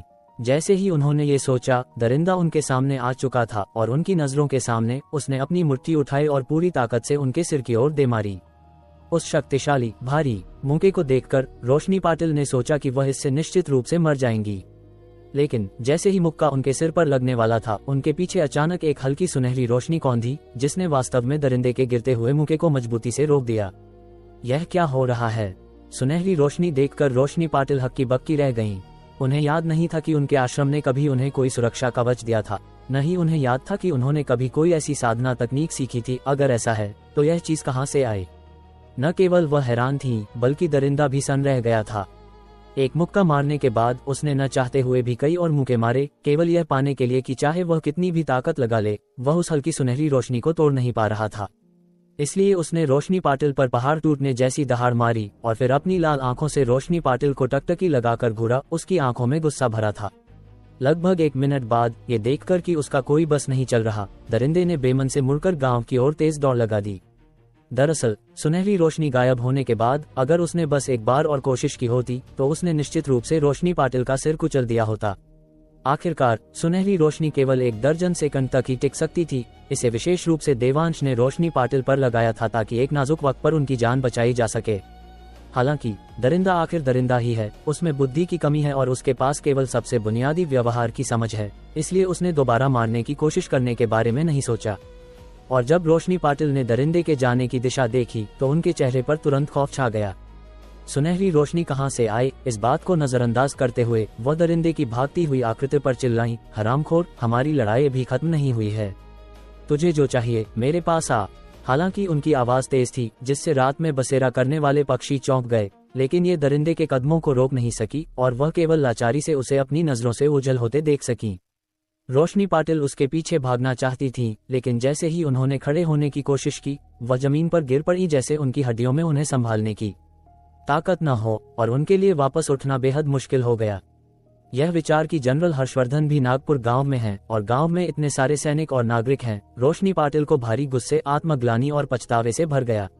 अगर उन्होंने देवांश की बात मानी होती और इस दरिंदे को उकसाने के लिए पहाड़ में नहीं गई होती, तो क्या वह गुस्से में नागपुर गांव की तरफ न जाता?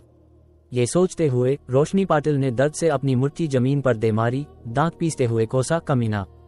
लेकिन जब उन्होंने अपनी मुट्ठी उठाई तो पाया कि उनके मुक्के ने कीचड़ में केवल एक उथला निशान छोड़ा था, उसमें मौजूद पत्थरों को भी नहीं तोड़ पाई। हालांकि गुस्से, आत्मग्लानि और पछतावे से भरी हुई रोशनी पाटिल ने खुद को जल्दी से संभाला, फिर संघर्ष करके उठी, अपना सैटेलाइट फोन निकाला और कैंप को ज़ोंबी के बारे में सूचित करने की कोशिश की। लेकिन बदकिस्मती से उन्होंने कई बार कोशिश की पर कोई सिग्नल नहीं था।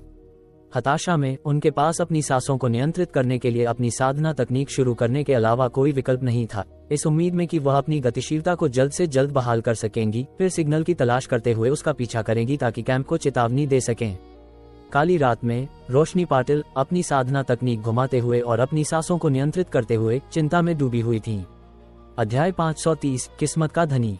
गांव के पीछे के ऊंचे पहाड़ों की तुलना में नागपुर गांव में रात काफी जल्दी हो जाती है। इस समय गांव हजारों रोशनियों से जगमगा रहा था और हर घर में लोग अपने घरों में जमा थे, अंगीठी के चारों ओर टीवी देख रहे थे, गपशप कर रहे थे, शांति और सुकून का नजारा पेश कर रहे थे। लेकिन लोगों का एक समूह ऐसा भी था जो 2 मर्सिडीज बेंज कारों में सवार होकर कस्बे से गांव तक हंसी और खुशी लेकर आ रहा था।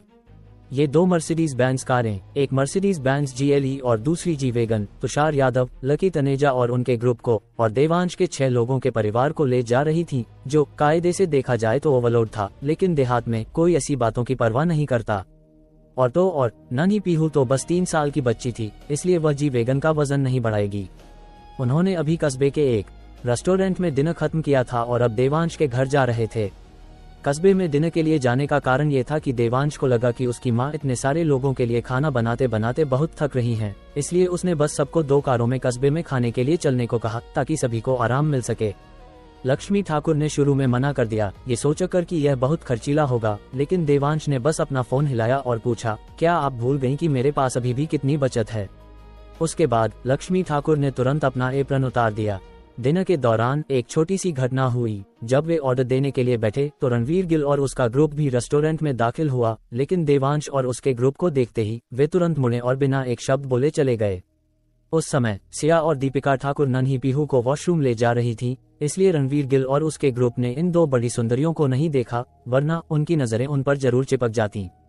2 कारों के आंगन में पहुंचने के बाद तुषार और लकी ने जी वेगन की डिक्की खोली और बिजली से चलने वाली महजोंग मशीन बाहर निकाली जिसे उन्होंने अभी खरीदा था। फिर मजे से उसे घर के अंदर ले गए। किसी और की मदद की जरूरत नहीं पड़ी, क्योंकि जी वेगन की डिक्की काफी बड़ी थी। महजोंग मशीन को स्टोव पर ही इंस्टॉल और सेट कर लिया गया था, इसलिए घर के अंदर ले जाने के बाद इसे बस प्लग लगाकर खेला जा सकता था। इस तरह मिस्टर और मिसेज बलवंत ठाकुर नन्ही पीहू को संभालने में लग गए, जबकि बाकी नौजवान महजोंग मशीन के चारों ओर रोटेटिंग महजोंग खेलने के लिए जमा हो गए। जो भी जीतता वह खड़ा हो जाता और एक बिना सीट वाला व्यक्ति उसकी जगह ले लेता और इसी तरह चलता रहता। देवांश शुरू में टेबल पर शामिल नहीं होना चाहता था, वह पीहू के साथ रहना पसंद करता था, लेकिन वह तुषार, लकी और बाकी लोगों के उत्साह को मना नहीं कर सका और अंत में सिया ने भी कहा कि इतनी दूर से आए दोस्तों के साथ समय न बिताना सही नहीं है, इसलिए वह बेमन से टेबल पर बैठ गया। मूल रूप से 8 नौजवानों के साथ वे आसानी से 2 टेबल लगा सकते थे, लेकिन उन सभी ने एकमत होकर महसूस किया कि 2 टेबल बहुत बिखरे हुए होंगे और उनमें बातचीत की कमी होगी, इसलिए उन्होंने केवल एक महजोंग मशीन खरीदी और हर कोई बारी बारी से टेबल पर आया, जिससे यह और भी दिलचस्प हो गया। और वास्तव में ऐसा ही था। 4 लोग बैठे थे और 4 लोग पास में खड़े या बैठे थे, तरबूज के बीज और फलों की अनलिमिटेड सप्लाई के साथ टेबल की स्थिति देख रहे थे और खूब मजे कर रहे थे। तुषार और लकी ने तो उनके महजोंग खेल का वीडियो भी बनाया और देवस ग्रुप में पोस्ट कर दिया, जिससे सायरा सालियान को काफी जलन हुई और उसकी इच्छा हुई कि काश वह अभी हुजूर से उड़कर उनकी महजोंग की लड़ाई में शामिल हो पाती। हालांकि निर्मल जल की लोकप्रियता के साथ उसे अब लगातार आमंत्रित किया जा रहा था और वसंत उत्सव की छुट्टियों के दौरान भी वह बेहद व्यस्त थी और उसके पास आने और खेलने का समय नहीं था। लेकिन उसने ग्रुप में कहा कि वह भी एक महजोंग मशीन खरीदेगी और अपने घर में रखेगी और जब भी वे हुजूर खेलने आएंगे वह उन्हें अपने घर ले जाएगी महजोंग खेलने के लिए। इस विचार को ग्रुप में सभी की ओर से खूब वाहवाही मिली, जिन्होंने सायरा सालियान को इतिहास की सबसे जमीन से जुड़ी नेशनल लिटिल क्वीन बताया। वेदिका जेठमलानी को शुरू में खेलना नहीं आता था, लेकिन तुषार और लकी के धैर्यपूर्वक सिखाने से वह जल्दी ही सीख गई और उसकी किस्मत असाधारण रूप से अच्छी थी। हर बार जब वह टेबल पर बैठती तो जल्दी ही जीतकर खड़ी हो जाती। दूसरी ओर देवांश की किस्मत इतनी खराब थी कि जब से उसकी टेबल पर बैठने की बारी आई वह एक बार भी खड़ा नहीं हुआ था। और अजीब बात यह थी कि हर बार जब वह जीतने से एक टाइल दूर होता तो कोई और तुरंत जीत जाता बिना किसी अपवाद के। दीपिका ठाकुर को इस बुरी नजर पर विश्वास नहीं था, इसलिए वह देखने में मदद करने के लिए गई और 4 राउंड के बाद दीपिका का सब्र का बांध टूटने ही वाला था। इस लड़के को खेलना नहीं आता ऐसा नहीं है, इसकी जुए की किस्मत ही बहुत खराब है। जो भी यह पाने की कोशिश करता है वह आ जाता है। अगर मैं होती तो अब तक टेबल पलट चुकी होती, लेकिन यह महान है, चट्टान की तरह बैठा है, इसका मानसिक संतुलन बेहतरीन है। देवांश ने ये सुना और हंसा, इसीलिए मैं सिर्फ तुम लोगों के साथ खेलता हूँ। बाहर, मैं दोबारा कभी किसी जुए के औजार को हाथ नहीं लगाऊंगा। वहां मौजूद हर कोई जानता था कि देवांश को 2 साल पहले जुए की लत लग गई थी और अब उसका हृदय परिवर्तन देखकर वे सभी बहुत खुश थे और महजों टेबल का माहौल और भी सुकून भरा और खुश मिजाज हो गया। खासकर सिया, देवांश के हाव भाव को इतना स्थिर देखकर एक भी हाथ न जीतने के बावजूद उसने गुप्त रूप से राहत की सांस ली, ये सोचकर कि देवांश ने सचमुच अपनी पुरानी बुरी आदतों से छुटकारा पा लिया है। इसके लिए उसे बहुत तसल्ली मिली। इसलिए जब वह एक और हाथ जीतकर खड़ी हुई तो उसने देवांश के बगल में बैठने के लिए एक कुर्सी खिसकाई, अनोखे रूप से उसे नकारते हुए नहीं बल्कि आने वाले खेल का सामना करने के लिए उसके साथ शामिल होते हुए। लेकिन साफ तौर पर सिया ने अपनी किस्मत को बहुत ज्यादा और देवांश की किस्मत को कम करके आंका। पूरे 4 राउंड तक जब भी सिया की टेबल पर बैठने की बारी आई, देवांश फिर भी एक भी हाथ नहीं जीत सका। और ठीक जैसा दीपिका ने कहा था, जब तक वह जीतने से एक टाइल दूर रहता कोई और निश्चित रूप से जीत जाता बिना किसी अपवाद के। इसलिए खेल शुरू होने के 1 घंटे से भी कम समय में देवांश ने खुशी खुशी किस्मत का धनी का खिताब हासिल कर लिया और पूरे घर में किसी ने भी इस पर आपत्ति नहीं जताई। यहाँ तक कि नन्ही पीहू हाथ में गुब्बारा हिलाते हुए पास में कूदी और नाची, दोनों हाथ उठाकर समर्थन किया। देवांश ने सबके मुस्कुराते चेहरों को देखा और पहली बार महसूस किया कि पैसे हारना भी एक बहुत खुशी की बात हो सकती है। खासकर जब उसने अपने आसपास अपने सभी रिश्तेदारों और दोस्तों को देखा जो सभी खुशी से झूम रहे थे, उसके चेहरे पर खुशी साफ झलक रही थी। कौन सा अमर सम्राट इस नज़ारे की बराबरी कर सकता है? लेकिन देवांश के खुश चेहरे के नीचे उसके अपने विचार छिपे थे। आखिरकार अगर उसके जीतने से एक टाइल दूर होने के तुरंत बाद दूसरे जीत जाते हैं तो इसे 1 या 2 बार संयोग समझा जा सकता है, लेकिन अगर यह हर बार होता है तो ये सोचने वाली बात है। वह स्वाभाविक रूप से मानता था कि ताश की मेज पर मौजूद लोग उसे धोखा नहीं देंगे, इसलिए एकमात्र संभावना ये थी कि जिस व्यक्ति ने उसके स्वभाव में भारी बदलाव किया था उसने उसके साथ छेड़छाड़ की थी। इसलिए जब देवांश अभी महजों खेल रहा था तो वह अपनी खुद की स्थिति का आत्मनिरीक्षण कर रहा था, किसी भी असामान्यता को खोजने की कोशिश कर रहा था। लेकिन आधे घंटे से ज्यादा समय तक निरीक्षण करने के बाद उसे अपने शरीर में कुछ भी असामान्य नहीं मिला। यह इंगित करता है कि या तो विरोधी की साधना उससे कहीं बेहतर थी, उस हद तक जहां वह इसे बिल्कुल भी पता नहीं लगा सकता था, या विरोधी ने उसके शरीर के साथ बिल्कुल भी छेड़छाड़ नहीं की थी, बल्कि उसकी कुछ किस्मत को